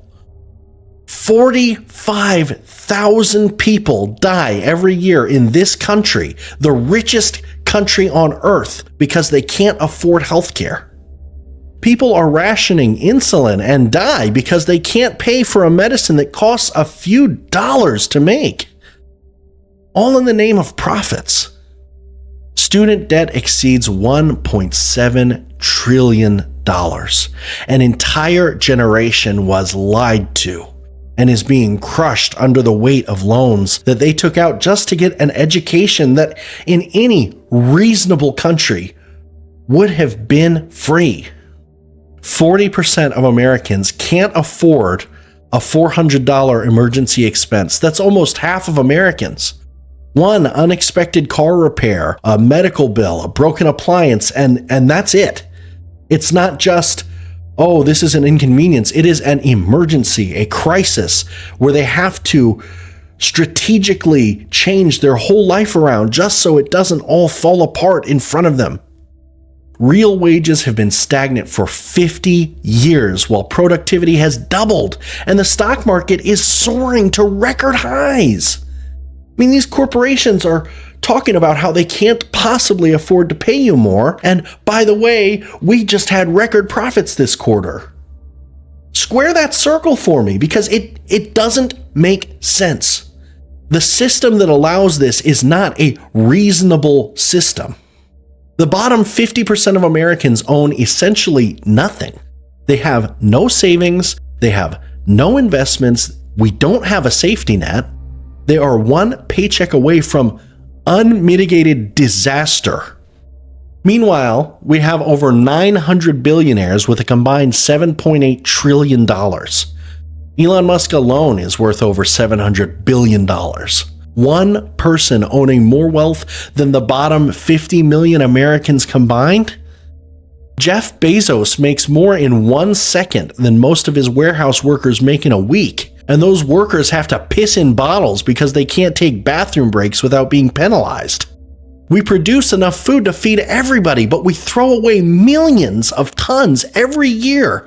Well, people go hungry because it's not profitable to get it to them. We have enough housing for everyone, but people sleep in tents under highway overpasses because housing is treated as an investment vehicle for the rich instead of a God-given human right. We have the technology to transition to clean energy and address climate change, but we don't because it's incredibly inconvenient and because fossil fuel companies are spending billions lobbying to protect their temporary profits at the cost of our planet.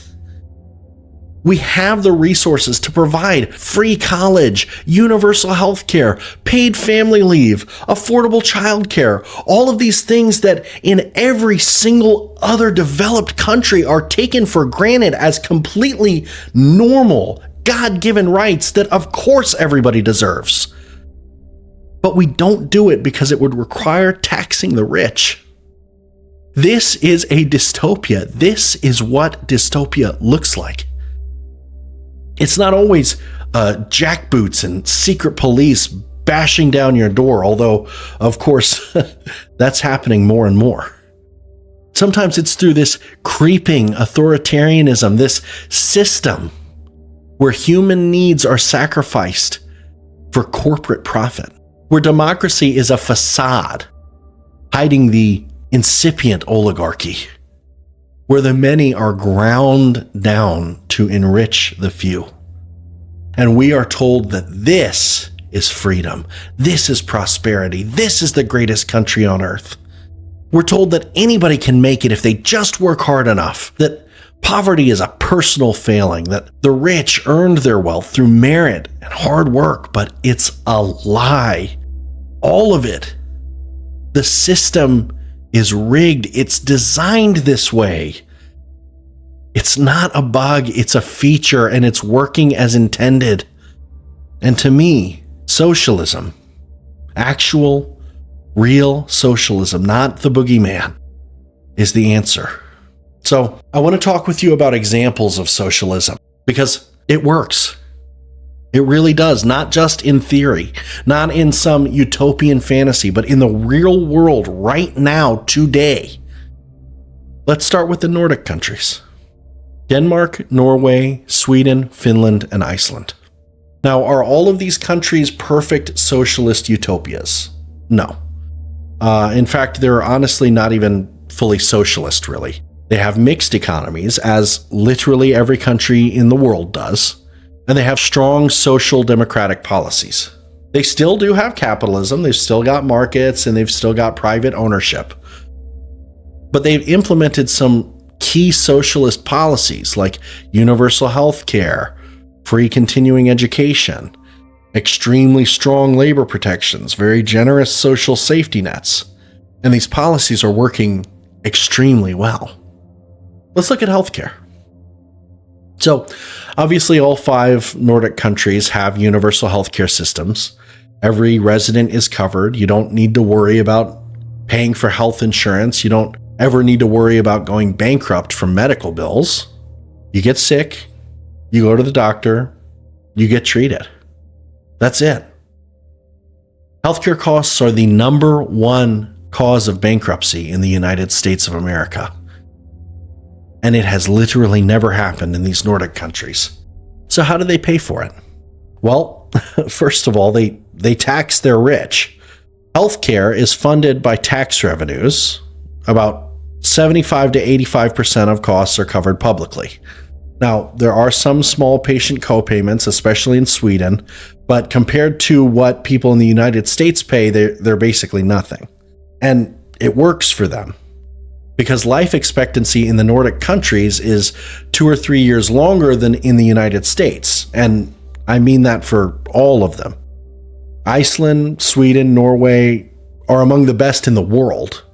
Finland and Denmark are basically about average for Western Europe, but all of that is still better than the United States. Now, healthcare costs as a share of the GDP range from 8.5% in Iceland to 10.9% in Sweden. In the United States, we spend over 17% of GDP on healthcare. So Nordic countries are spending 40% less than we do as a share of their economies, but they have better outcomes. They have longer life expectancy. Nobody going bankrupt from medical bills. Norway achieved the highest inequality-adjusted human development index in the world. That's a measure that basically doesn't just look at wealth and education and health, but basically how evenly and equally those are distributed across society. The United States it's not even close. We have extremely massive amounts of wealth, but it's so unequally distributed that when you adjust for inequality, we absolutely tank in the rankings. Okay, but what about education? Well, in all 5 of those Nordic countries, education is free. And not just the K-12, but higher education too. University, graduate school, it's free. It doesn't cost anything to become a physician or an engineer or a teacher in Nordic countries. The state pays for it through taxes because they've decided that education is a public good, not a commodity to be sold to the highest bidder. Compare that to the United States, where student debt exceeds $1.7 trillion, and where students graduate with an average of $30,000 in debt just for a bachelor's degree. The Nordic education model emphasizes social justice and equality, free healthcare for school children, special education for those who need it, career counseling, school transport. All of it is provided as part of the public education system. And the result is that the Nordic countries consistently rank among the best in the world for educational outcomes. Now, personally speaking, I consider education to be one of the most important ways that we can invest in our future. An educated population is a thoughtful population. It's a population that will come up with innovative ideas to help make the world a better place. Society prospers when old men plant trees that they will never sit under the shade of. Now, as far as labor protections, the Nordic countries have extremely strong unions. They have very high rates of unionization as well. They engage in collective bargaining regularly, and workers have real power to negotiate wages and working conditions. In Denmark, it's about 67% of workers that are unionized. In Sweden, it's like 65%, and in Finland, it's about 60%. In the United States, union membership is about 10% and falling. Well, okay, but economically, I'm sure that these social programs have to be dragging down their economic growth, right? I mean, these Nordic countries are probably poor and struggling, and they can't compete in the global markets because they're dirty socialists, right? No. The Nordic countries are actually amongst the richest in the world. Norway has a GDP per capita over $89,000. That's more than the United States. Denmark is over $68,000 and Sweden is about $60,000. For comparison's sake, the United States, the richest country in the world, is about $81,000 per capita. So Norway beats us and the others really aren't far behind. But in those countries, the wealth is distributed far more equally than in the United States. Income inequality, measured by the Gini coefficient, is dramatically lower in Nordic countries.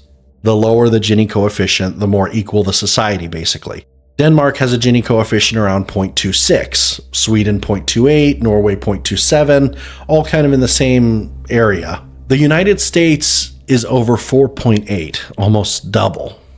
So basically what that means in practice is that Nordic countries might have a slightly lower total GDP, but the average person is better off because the wealth is shared, because the workers have power, because healthcare and education are guaranteed and nobody falls through the cracks. Now, the Nordic countries didn't achieve this overnight, and they didn't achieve it by asking nicely either. A century ago, the Nordic countries were poor. They were exporting their people, Swedes and Norwegians fleeing to America and Canada to escape poverty and inequality. But something changed. Massive social movements. Workers organized, farmers organized, students joined them. They built coalitions and they went on strike. They engaged in nonviolent direct action, and they forced their economic elites out of their dominant positions. In Sweden, it was in 1931, and in Norway in 1936, their social movements won. They took power democratically, and they implemented their vision. A society where everyone has dignity, where basic needs are guaranteed, where workers have power, and where wealth is distributed more equally. And it worked. They virtually abolished poverty. They created the most livable societies on earth. Now, are they perfect? No. I mean, they still have their issues. They still have racism and issues with immigration and climate issues. Norway is a very large oil exporter. So when they talk about having these environmental commitments, there's some tension there. But they prove that socialism, or at least certain democratic socialist policies, work. Universal health care works. Free education works. Strong labor protections, progressive taxation, they work. The Nordic model shows you that you can have a thriving economy and take care of your people. You don't have to choose between prosperity and economic justice. You can have both. But I really want to talk about worker cooperatives. I mentioned Mondragon a little earlier, because while the Nordic model is impressive, it's still a mixed economy and it's got plenty of traditional capitalistic firms. But what about actual worker ownership? Well, in steps the Mondragon Corporation. The Mondragon Corporation is a federation of worker cooperatives based in the Basque region of Spain. It was founded in 1956 by a Catholic priest named Father José María Arizmendiarratia, and I'm so sorry if I butchered that, and a group of his students. Their first product was paraffin heaters. Today, Mondragon employs over 70,000 people in around 100 worker cooperatives. It's the 7th largest Spanish company by asset turnover. It operates in 37 countries with 141 production plants. It has sales in over 150 countries. So this isn't some, niche, small-scale experiment. This is a major global corporation. I mean, they operate in competitive global markets, and they make profits, and they're growing. And it's owned and controlled by its workers. In a Mondragon cooperative, the workers are the owners. When you join, you invest a share of capital. It varies by cooperative, but it's typically equivalent to several months' salary. That makes you a worker owner, what they call a socio or member. As a member, you have one vote in the cooperative's general assembly. One person, one vote. Not $1, one vote, like in a capitalist corporation where shareholders with more stock have more power. In Mondragon, everyone's votes count equally. The General Assembly elect the board of directors. The board appoints management. But management is accountable to the workers, not to the distant shareholders. So if you don't like how the cooperative is being run, you can vote to change it. You have actual democratic control over your own workplace. The really interesting thing about Mondragon is the wage ratio, and this is something that I think must be implemented to help fix this ultra-capitalistic environment that America is sitting in right now. As I said before, in a typical American corporation, the CEO makes about 350 times what the average worker makes.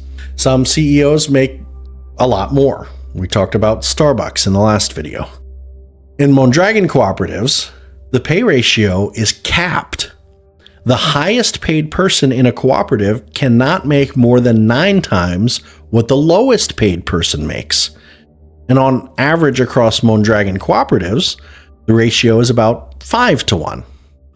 So not 350 to 1, 5 to 1. In 1991, Mondragon managers' wages were 30% lower than similar jobs in local capitalist companies. Middle management, technical and professional wages were equivalent, but lower wage levels were on average 13% higher than similar jobs at local businesses. So basically, Mondragon paid the people at the bottom better and paid the people at the top less. That's basically workplace democracy in action. That's what happens when the workers have the power. And it didn't hurt productivity. It didn't make Mondragon uncompetitive. They've been growing consistently for decades. From 1983 to 2019, Mondragon's employment growth in Spain outran Spain's overall employment growth by a factor of 3.4. It outran the average of OECD countries by a factor of 6.3. Mondragon grew employment more than 6 times faster than the developed world average. And they did it during periods of economic crisis, too. During recessions, when capitalist firms were laying off workers by the thousands, Mondragon cooperatives found creative ways to keep people employed. They would temporarily reduce everyone's hours instead of laying people off, or they would transfer workers from struggling cooperatives to successful ones. They'd have workers vote to take temporary pay cuts to help keep the cooperative afloat. They created an unemployment insurance fund, Lagoon Auto, that provides benefits to worker owners who lose their jobs. When Fayur Electrodomesticos, and again, I'm so sorry if I'm butchering that, one of the major Mondragon cooperatives went bankrupt in 2013 after the financial crisis and the Spanish real estate crash, 5,600 workers were at risk. Most capitalist companies would have simply laid them all off. But Mondragon didn't. They relocated as many workers as possible to their other cooperatives. They also paid out early retirements to some. Some just simply took compensation packages, and some got unemployment benefits from the aforementioned Lagoon Auto. And by 2017, only 60 workers, 3% of that initial 5,600, remained unplaced. Compare that to what happens when a major capitalist corporation goes under, and you see the big difference. Workers get nothing, or maybe a few weeks of severance if they're lucky. And good luck finding another job when thousands of other people all of a sudden entered the same job search that you just did. Mondragon's goal isn't profit maximization, it's employment maximization. The sovereignty of labor over capital, as they call it. In a capitalist firm, workers are a cost to be minimized. In a worker cooperative, workers are the reason the enterprise exists. Now, Mondragon is maybe not a 100% perfect example, because as they've expanded globally, a lot of their international subsidiaries aren't worker-owned. They're basically just traditional capitalist firms. Workers in those subsidiaries don't have the same rights or benefits as the worker owners in the Basque cooperatives. They're basically just normal wage laborers. So only about half of Mondragon's businesses are actually cooperatives now. And only about a third of its total employees are worker owners. And that is something that's been rightly criticized by labor activists and socialists worldwide. There's also the question of using temporary workers. Even in the Basque country, some cooperatives employ temporary workers on short-term contracts who don't get the full member benefits. Now, is that a betrayal of cooperative principles, or is it basically just pragmatic adaptation to survive in a global capitalist economy? I think it's a question worth asking. Some analysts use that to say that Mondragon proves that even cooperatives can't escape capitalism, that basically market forces will eventually force them to compromise their values so that they can compete. Now, other people say that Mondragon proves that cooperatives can compete and even thrive in capitalist markets while still maintaining better worker conditions and more democratic governance than traditional firms. I lean towards that latter view. I understand that Mondragon has compromised some of its principles as it expands globally, but even with the compromises, it's still providing better conditions for tens of thousands of workers than they would have if the entire corporation was a traditional capitalist firm. The wage ratios are still dramatically better. The democratic governance is still there for the worker owners, even if it's not expanded to everybody else. The commitment to employment is still there. And its mere existence, its success, its longevity, its growth proves that worker cooperatives can work at a large scale. You can have democratic workplaces that compete in global markets. You don't need capitalist owners extracting profits to have a successful business. Mondragon is living proof that there's an alternative to capitalism. Not a theoretical alternative, not some imaginary utopian hypothetical, a real one operating right now, employing over 70,000 people, competing globally, and doing it with workplace democracy. You don't need to support 100% of every single thing that they do to understand that their simple existence is evidence that it can work. And that's really all you need. But honestly, you don't need to look into Spain or Scandinavia for examples of socialism working, because we have it right here in the United States.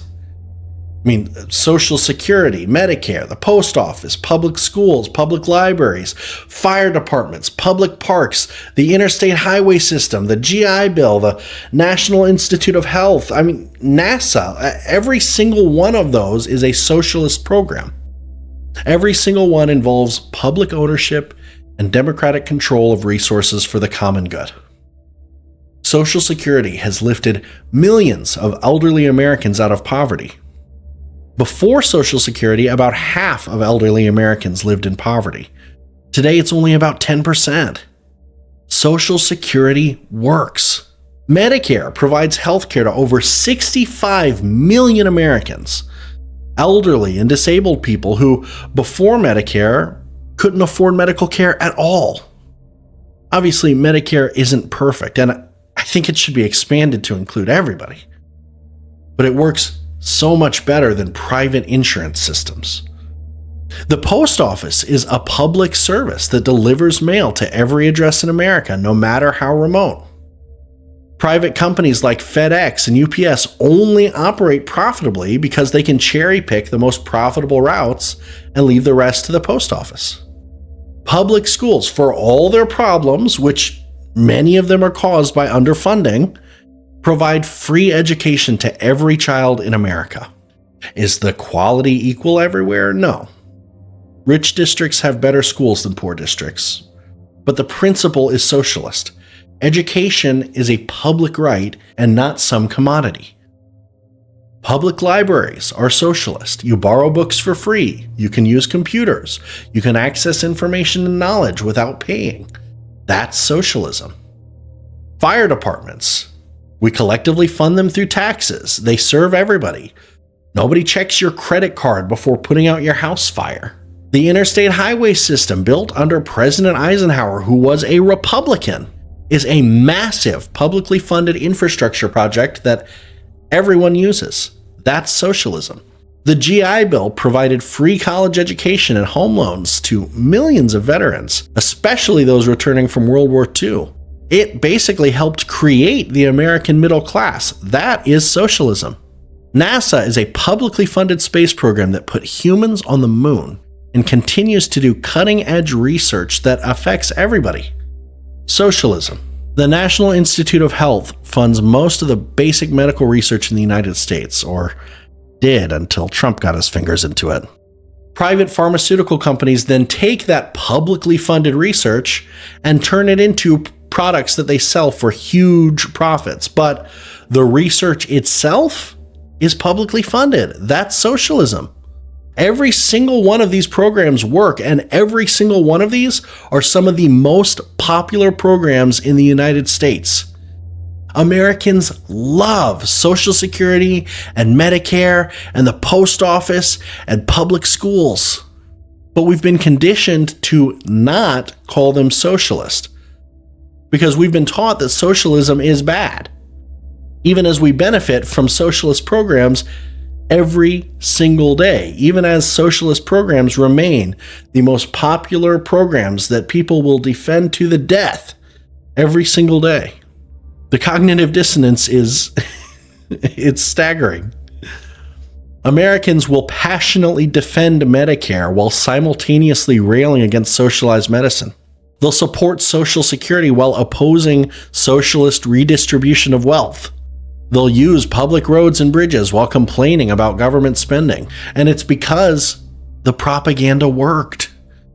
The word socialism has been so thoroughly demonized that people can't recognize it even when they are actively using and loving it. The most successful, most popular programs in American history have been socialist programs. Programs where we collectively pool our resources and create public goods that benefit everyone. And if we just expanded those principles, if we embraced universal health care, universal higher education, guaranteed housing, universal basic income, we could solve almost every single problem that we face as a society.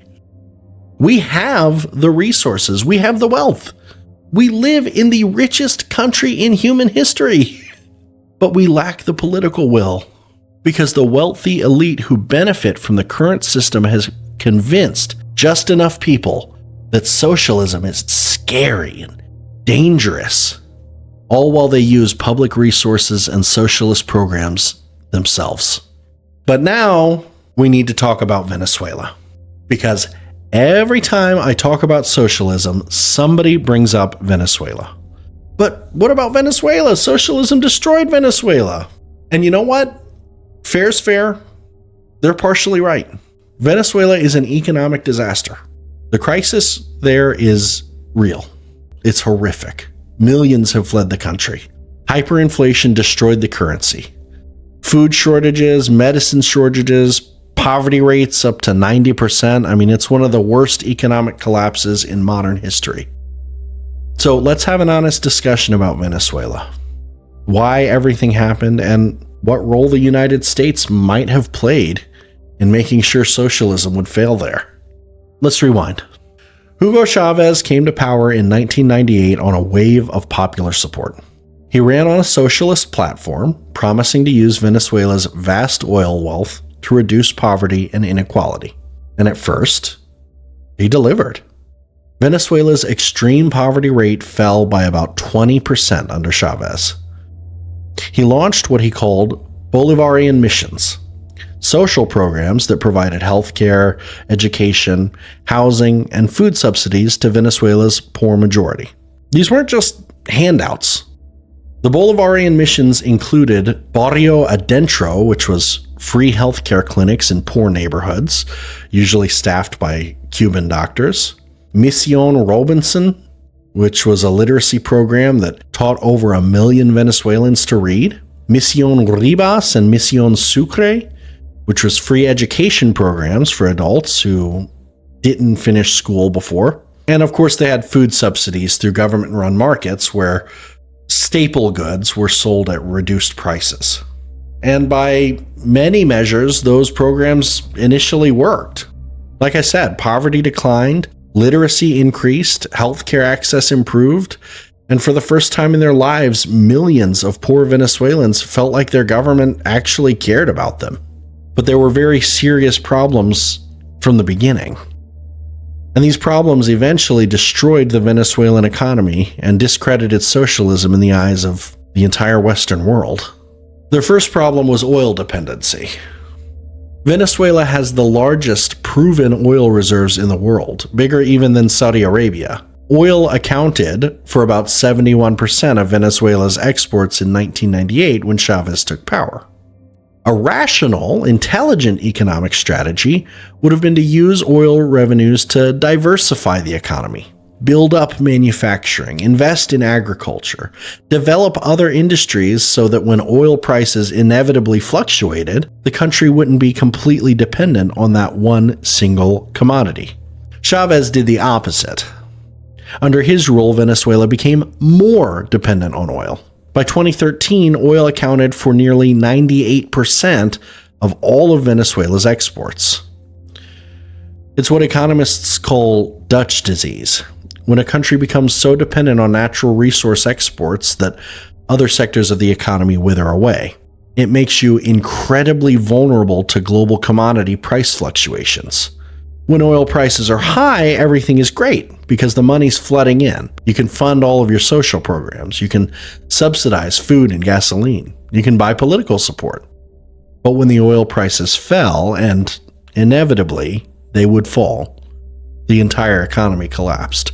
Their second problem was mismanagement of the PDVSA.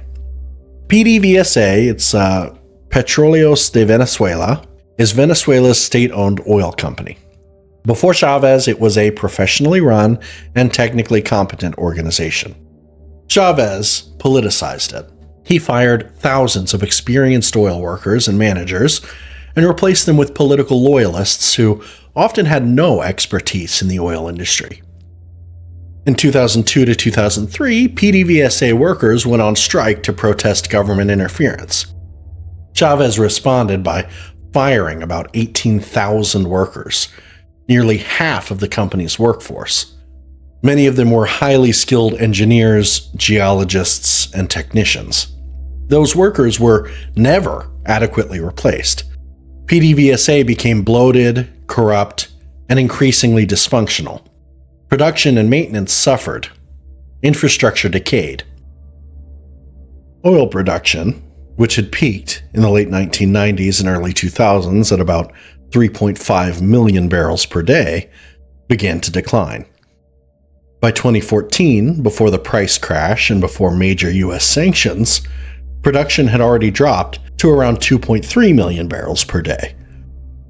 None of that was because of sanctions or because of socialism. That was purely mismanagement. The third problem was authoritarian consolidation. Chavez was popular. Actually, genuinely, truly popular, especially among Venezuela's poor majority. Early on, he won elections. Now, later on, not all of them were completely free and fair, but he did truly have some real popular support. But of course, he also concentrated power. He ended presidential term limits. He effectively took control of their Supreme Court and packed it with loyalists. He harassed independent media and shut down outlets that criticized him. He nationalized hundreds of private businesses, often without fair compensation, which completely destroyed investor confidence. These moves set the stage for what came after his death. Hugo Chavez died of cancer in March 2013. His hand-picked successor, Nicolas Maduro, barely won the subsequent election by just 1.6 percentage points. Maduro did not have Chavez's charisma. He didn't have his popular mandate. He didn't have his political skill, and he inherited an economy that was already in trouble. In mid-2014, global oil prices crashed. They fell from over $100 per barrel to under $30 per barrel by early 2016. For an economy that was 98% dependent on oil exports, this was catastrophic. Any competent or rational government would have responded by implementing economic reforms, cut wasteful spending, diversify the economy, attract investment, stabilize the currency. But Maduro did the opposite. He doubled down on failed policies. He maintained strict price controls, which created shortages, because when you force businesses to sell products below cost, they simply stop making those products. He maintained currency controls that created a massive black market and destroyed the official exchange rate. He kept printing money to cover the budget deficit, which caused hyperinflation. By 2018, inflation hit over 130,000%. The bolivar became worthless. Instead of acknowledging economic mismanagement, Maduro blamed the crisis on an economic war being waged against Venezuela by the United States and domestic business elites. And the truth is, he wasn't entirely wrong about U.S. interference. But he was using it as an excuse to avoid taking responsibility for his own catastrophic policy failures. As the crisis worsened, Maduro became increasingly authoritarian. He held sham elections in 2018 that were widely condemned as fraudulent. He arrested opposition leaders. He shut down independent media. He used the military and police to suppress protests. The Supreme Court, filled with Maduro loyalists, stripped power from the National Assembly when the opposition won control of it.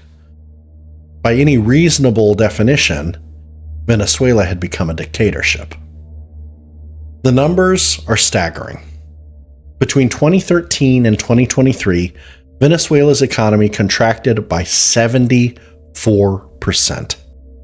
That is the fifth largest economic decline in modern history. It's comparable to Iraq or Lebanon or Liberia, countries absolutely ravaged by war. Or even countries like Georgia and Moldova and Tajikistan after the Soviet Union collapsed. But Venezuela's collapse happened during peacetime, under a single government.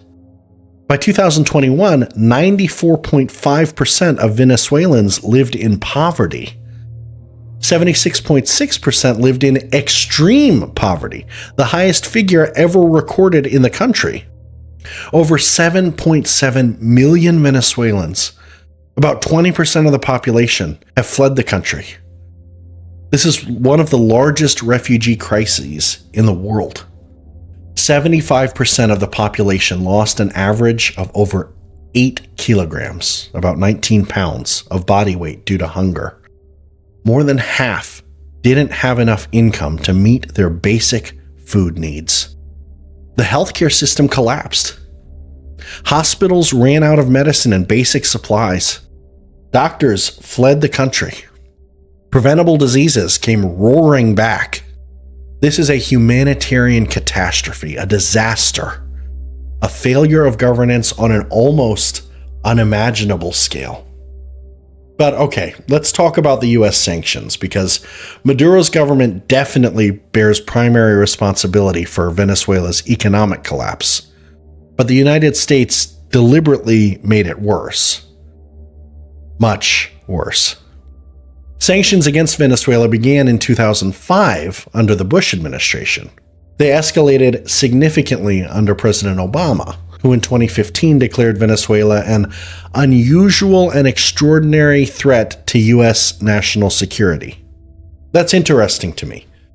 Venezuela, a country with a GDP smaller than the state of Texas, located thousands of miles from any U.S. border, was declared an extraordinary threat to U.S. national security. That legal designation was necessary so that we could legally impose sanctions under U.S. law, but on its face is simply an absurd claim. In August 2017, the Trump administration imposed financial sanctions that cut Venezuela off from U.S. financial markets. This had cascading effects. International banks and financial institutions stopped doing business with Venezuela because they feared they'd be hit with U.S. penalties. Venezuela's already struggling economy now couldn't access credit, couldn't borrow money, couldn't refinance debt, couldn't make normal financial transactions. Oil production, which was already declining due to mismanagement, completely crashed. It fell at more than 3 times the rate it had been falling before the sanctions. Then, in January 2019, after Maduro's sham re-election, the Trump administration imposed a de facto oil embargo. They recognized Juan Guaido, the head of the opposition-controlled National Assembly, as Venezuela's interim president, even though he'd never been elected to the office. This recognition allowed the U.S. to seize Venezuelan assets abroad. The most prominent case was Venezuela's gold reserves held in the Bank of England, worth over $1 billion. The UK government, following the US lead, refused to give the gold back to Venezuela's central bank, even when Venezuela tried to use it to buy food and medicine during the COVID-19 pandemic. The US also seized Citgo, Venezuela's $8 billion oil subsidiary in the United States, and they froze billions more in Venezuelan assets. The oil embargo was devastating. Venezuela had been exporting about 586,000 barrels per day to the United States. By March 2019, that had fallen to zero. The US also imposed secondary sanctions, meaning that any company anywhere in the world that did business with Venezuela's oil industry could be penalized by the United States. This basically blocked Venezuela from global oil markets. They couldn't sell to their traditional buyers in Europe and India.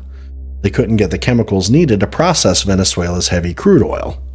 They couldn't import fuel for backup power generators. In April 2019, the Center for Economic and Policy Research published a report by economists Mark Weisbrot and Jeffrey Sachs examining the impact of U.S. sanctions on Venezuela. The findings were chilling. The sanctions caused an estimated $38 billion in losses to Venezuela's economy between 2017 and 2019. They estimated sanctions were responsible for approximately 40,000 excess deaths between 2017 and 2018 alone.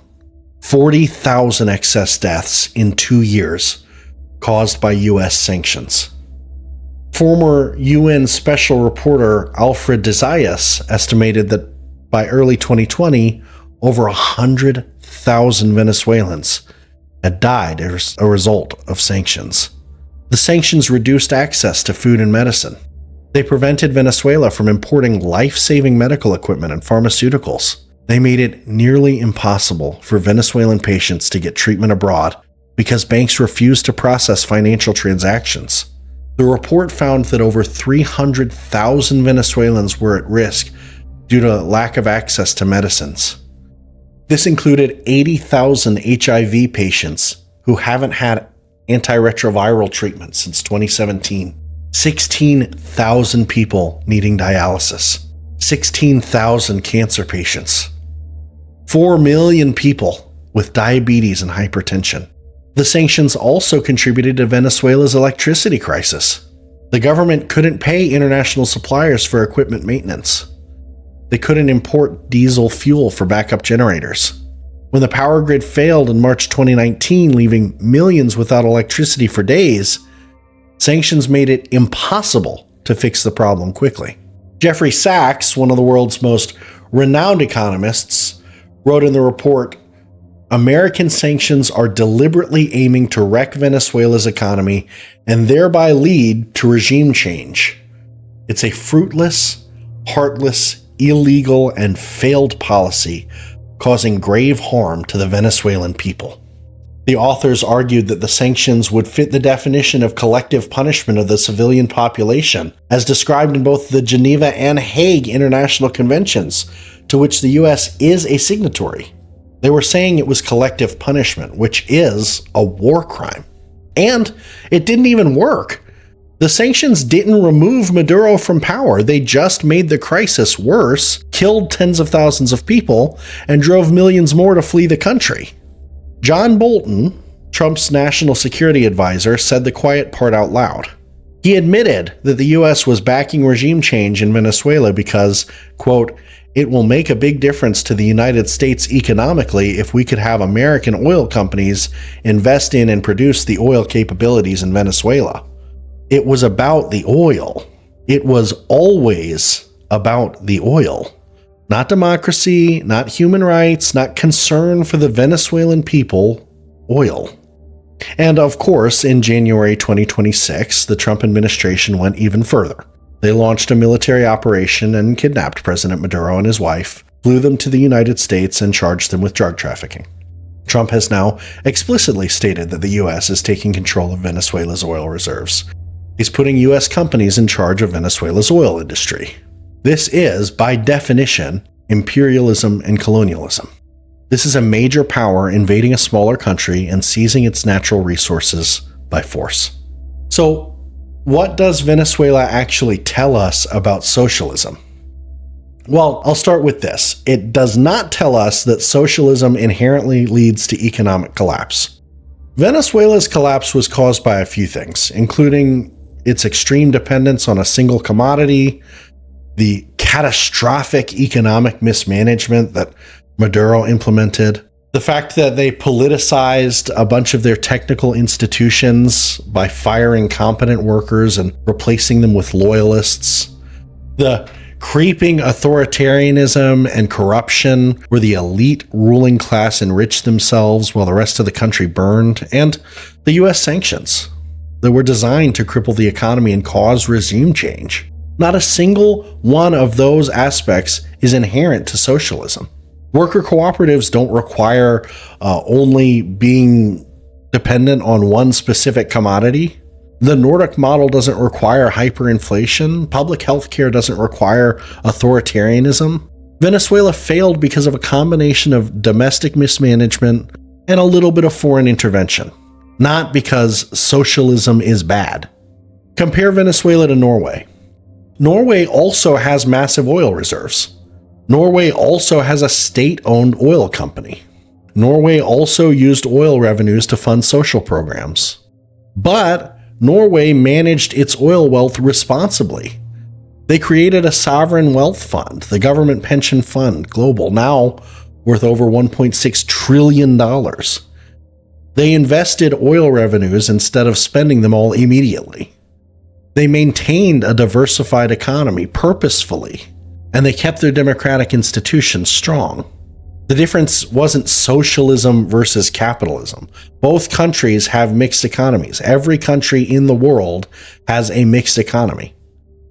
The difference was the governance, the competence, the democratic accountability, and maybe, just maybe, the fact that the United States was not actively working against Norway and trying to enact regime change. Or compare Venezuela's collapse to the successful socialist policies I was talking with you about earlier. The Mondragon cooperatives in Spain, the social democracies in Nordic countries, Medicare and Social Security in the United States. These examples show that socialist policies can work when they're implemented competently. Venezuela shows what happens when you combine cursed single resource economics with authoritarian governance and economic incompetence and a little bit of sabotage from the United States. That is not a referendum on socialism.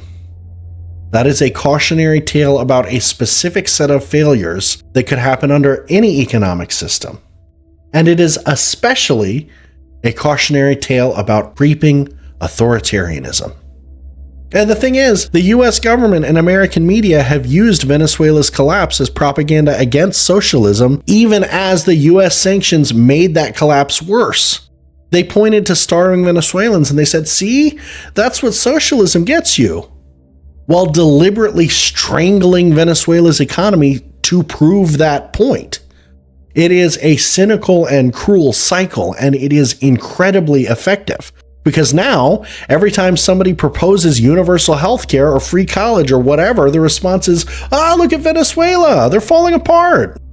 Never mind that Venezuela's problems had absolutely nothing to do with universal health care or free college. Never mind that dozens of other countries have implemented those exact same policies successfully. Never mind that the US itself implements other socialist programs to rousing and wonderful and incredibly popular success.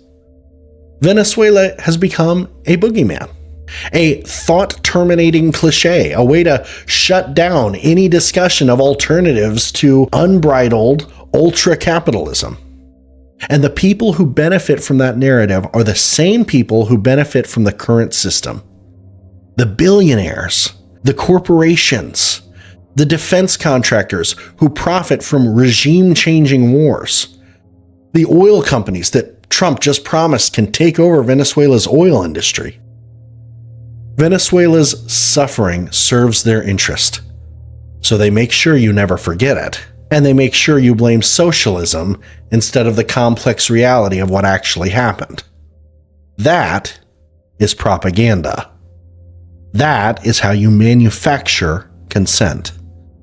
That's how you make people somehow accept that the richest country in human history can't afford to provide health care to its citizens, can't afford to feed its children, can't afford to house its homeless. Because look at what happened in Venezuela when they tried socialism. Do not fall for it. Please learn the real lesson from Venezuela, that depending on these resources that are not renewable is dangerous, that democratic accountability matters and is absolutely paramount, that competent governance is essential or your country will fall down in ruins around you, and that powerful countries will always sabotage smaller countries that threaten their economic interests. Those are the real lessons, not socialism bad.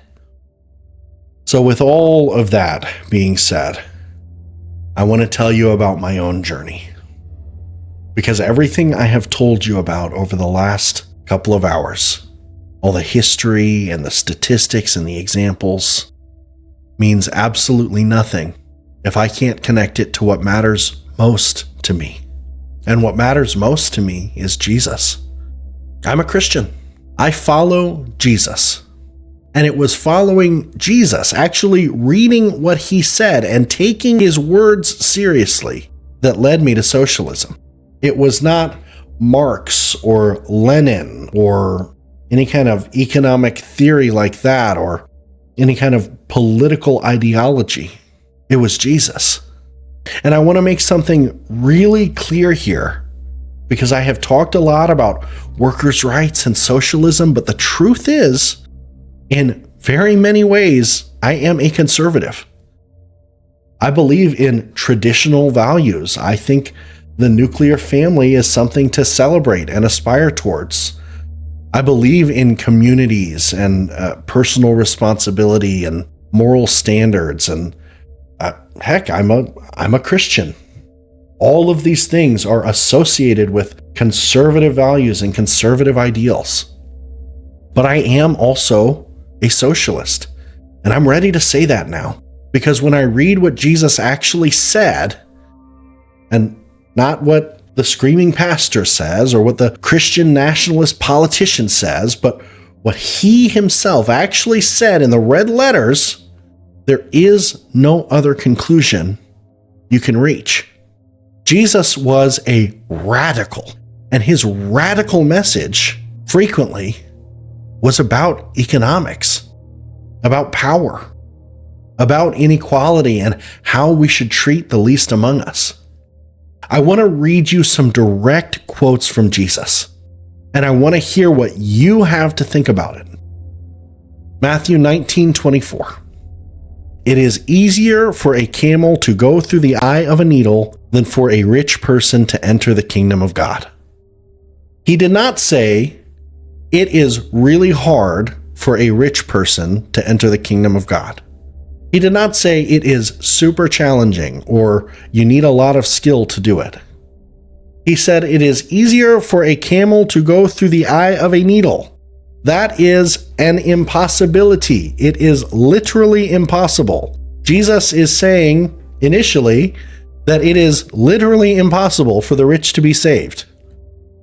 And I hear this every single time, so I want to cut it off now before you try and tell me about some imaginary gate in Jerusalem called the Eye of the Needle that camels could squeeze through, but only if they got down on their knee. No. First of all, that's not real. That is a story somebody made up literally like centuries later because they couldn't handle what Jesus actually said. Jesus meant a literal needle, the kind you sew with, and he meant it was impossible. His disciples understood that in the moment. They were shocked. They said, well, then who then can be saved? And Jesus answered, with man, this is impossible. But with God, all things are possible. He didn't walk it back. He didn't say, oh, you're right, actually, I guess you're right. It is pretty hard. No, he said, yes, I'm telling you, it is impossible. But God can do the impossible. This whole situation came up because a rich young man came to Jesus and asked what he must do to inherit eternal life. Jesus told him, okay, well, keep the commandments. And the rich man said, yeah, I do that. So Jesus said to him, and this is Mark 10:21, go, sell everything you have and give to the poor, and you will have treasure in heaven. Then come, follow me. Sell everything. Give it to the poor. Then follow me. And of course, the guy walked away heartbroken because he was too rich and he knew he was never going to do that. This was not like some kind of suggestion. Jesus looked at the rich man and he said, your wealth is keeping you from the kingdom of God. You need to get rid of it now, as fast as you possibly can. Get rid of all of it and then come follow me.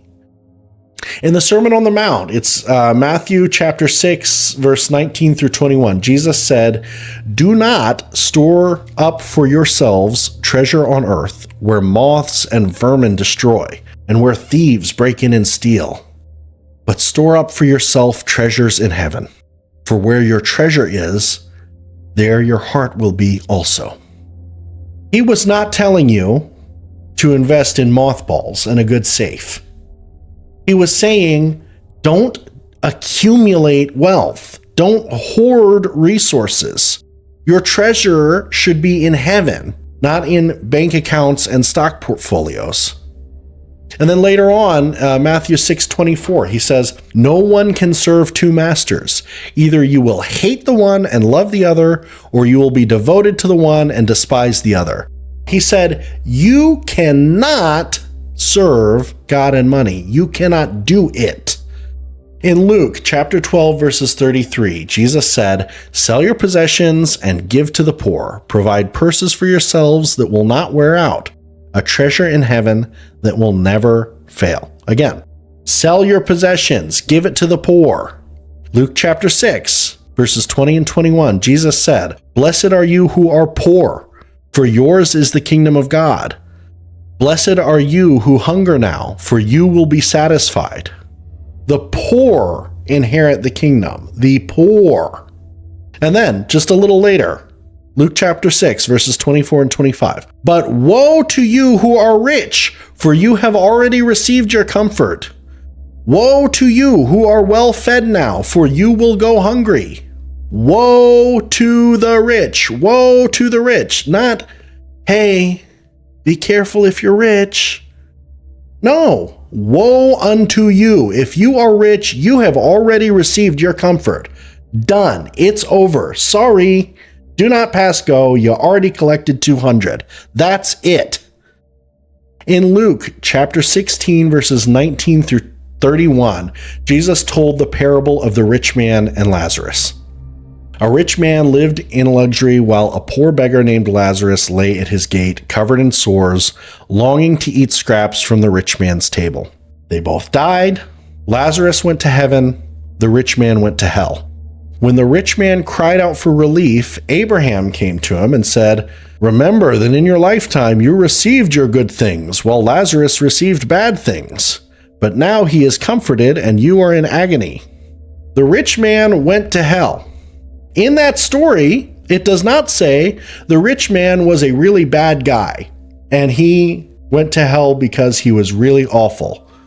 He was a murderer. He was a really horrible dude. No, the story literally says he was wealthy and he was around other people who were suffering from being poor, and then he didn't do anything about it. And that was enough to make him burn in hell. This is not complicated. This is not a story about the evil rich guy did some really bad stuff. No, the being rich was the bad thing. Matthew chapter 25, verses 31 to 46. Jesus is talking about the final judgment, how the Son of Man is going to separate people like a shepherd separates the sheep from the goats. To the righteous, he says, come, you who are blessed by my Father, take your inheritance, the kingdom prepared for you since the creation of the world. For I was hungry, and you gave me something to eat. I was thirsty, and you gave me something to drink. I was a stranger, and you invited me in. I needed clothes, and you clothed me. I was sick, and you looked after me. I was in prison, and you came to visit me. And the righteous will say, well, when did we do these things? And Jesus said, truly I tell you, whatever you did for the least of these brothers and sisters, you did for me. And then to the unrighteous, he said, depart from me, you who are cursed, into the eternal fire prepared for the devil and his angels. For I was hungry, and you gave me nothing to eat. I was thirsty, and you gave me nothing to drink. I was a stranger, and you did not invite me in. I needed clothes and you did not clothe me. I was sick and in prison and you did not look after me. And they will ask, well, when did we see you in need? And he says, truly I tell you, whatever you did not do for the least of these, you did not do for me. And then they go to eternal punishment. In that very parable, he does not say, you did something really bad, and so get away from me because you did something. You actively did the bad thing. You actively went and committed the sin. He doesn't say that a single time there. The reason he says, get away from me, is because of things you did not do. You don't have to go kick the homeless beggar. You have to ignore him. And that is bad enough. That is the bad thing. It's not that you had to actively participate in stealing food from the hungry. The only thing you had to do to be sent away and cursed is just not reaching out, not actively participating in righting the wrongs. That's the problem. That's the same thing that Martin Luther King Jr. said about the moderate whites and the moderate Christians who sat back and just didn't want to do anything. And Jesus himself is telling you here, that is the only evil you need to have committed, is simply ignoring the hungry. And that's enough. The criteria for salvation, according to Jesus himself, is how you treated the poor, the hungry, the sick, the imprisoned, the marginalized. It's not whether you said the right prayer, whether you believed in the right doctrines, or if you went to church every single Sunday. It's how did you treat the least of these? Matthew 23, this does not get talked about enough. Jesus unleashed probably his harshest condemnation that he ever gives, and it's not against the sinners and the prostitutes and the tax collectors. He says it against the religious leaders, the Pharisees, the people who were most publicly righteous, who followed all the rules, who prayed in public and tithed down to the smallest herb, and he calls them hypocrites, snakes, a brood of vipers, a whitewashed tomb full of death, because they burdened people with heavy loads and wouldn't lift a finger to help. Because they loved money and status and power and neglected justice and mercy and faithfulness. In Luke chapter 4, verses 18 and 19, Jesus begins his ministry by reading from Isaiah. The Spirit of the Lord is on me because he has anointed me to proclaim good news to the poor.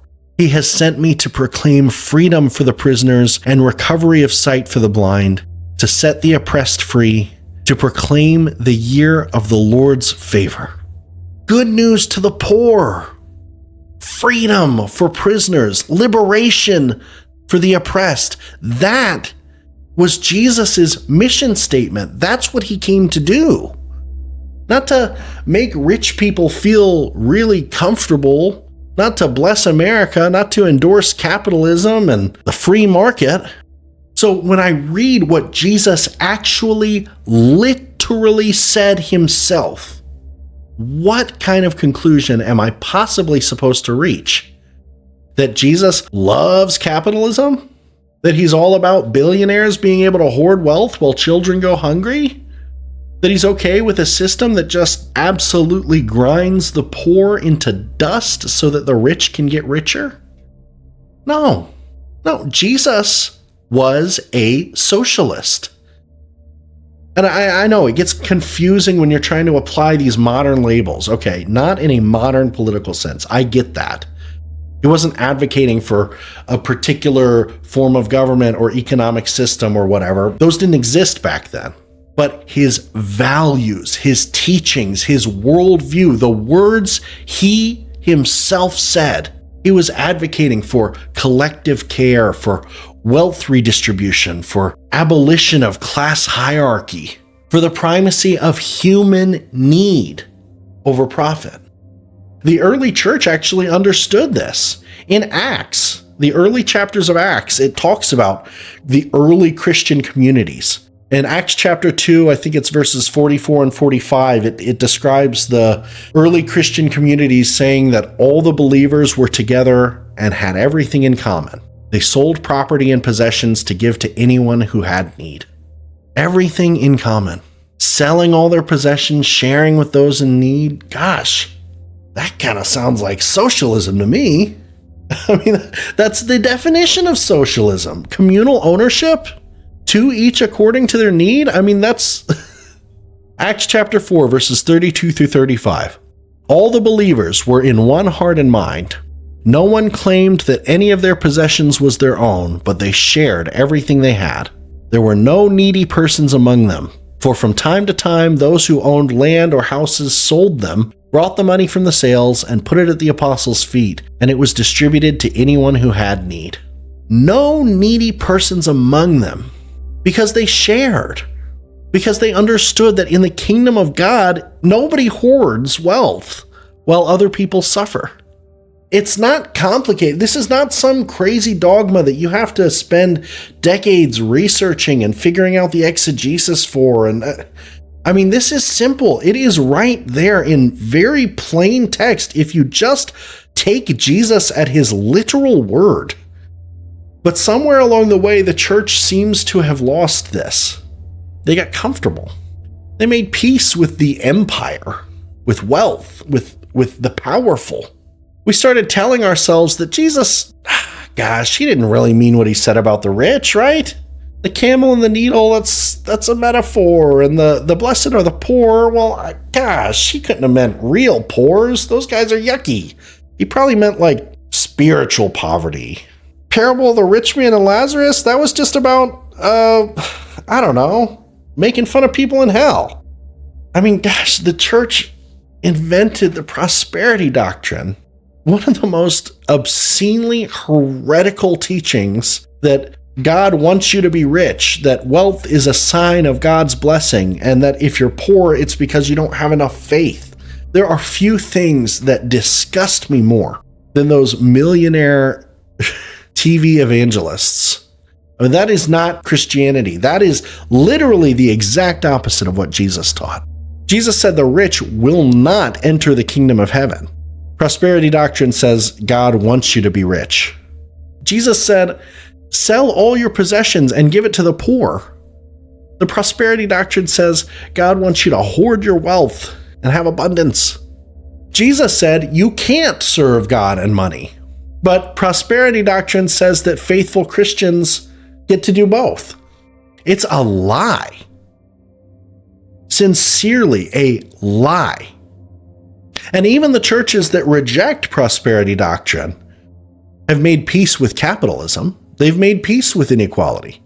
They've made peace with the systems that Jesus actively spoke out against. I mean, when is the last time you heard a sermon about the dangers of wealth?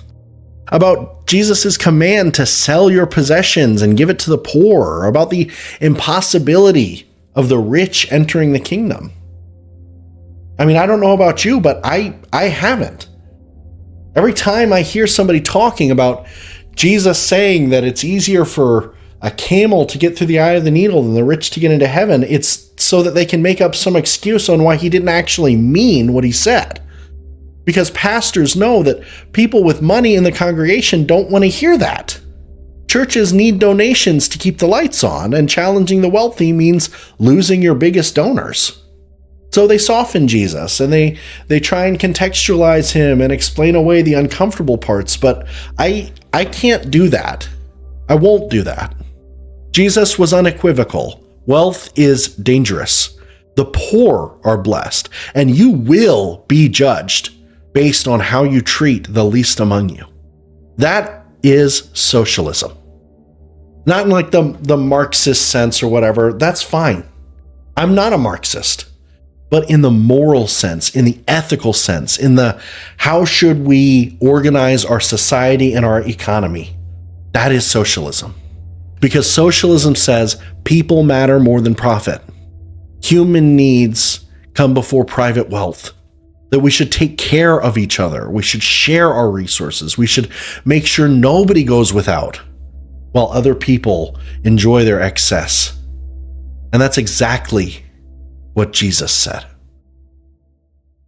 So, okay, the whole conservative thing. And I don't really want to spend a ton of time on this because, honestly, it's not as big of a deal for me. But the truth is, yes, culturally speaking, I guess socially speaking, I'm more conservative.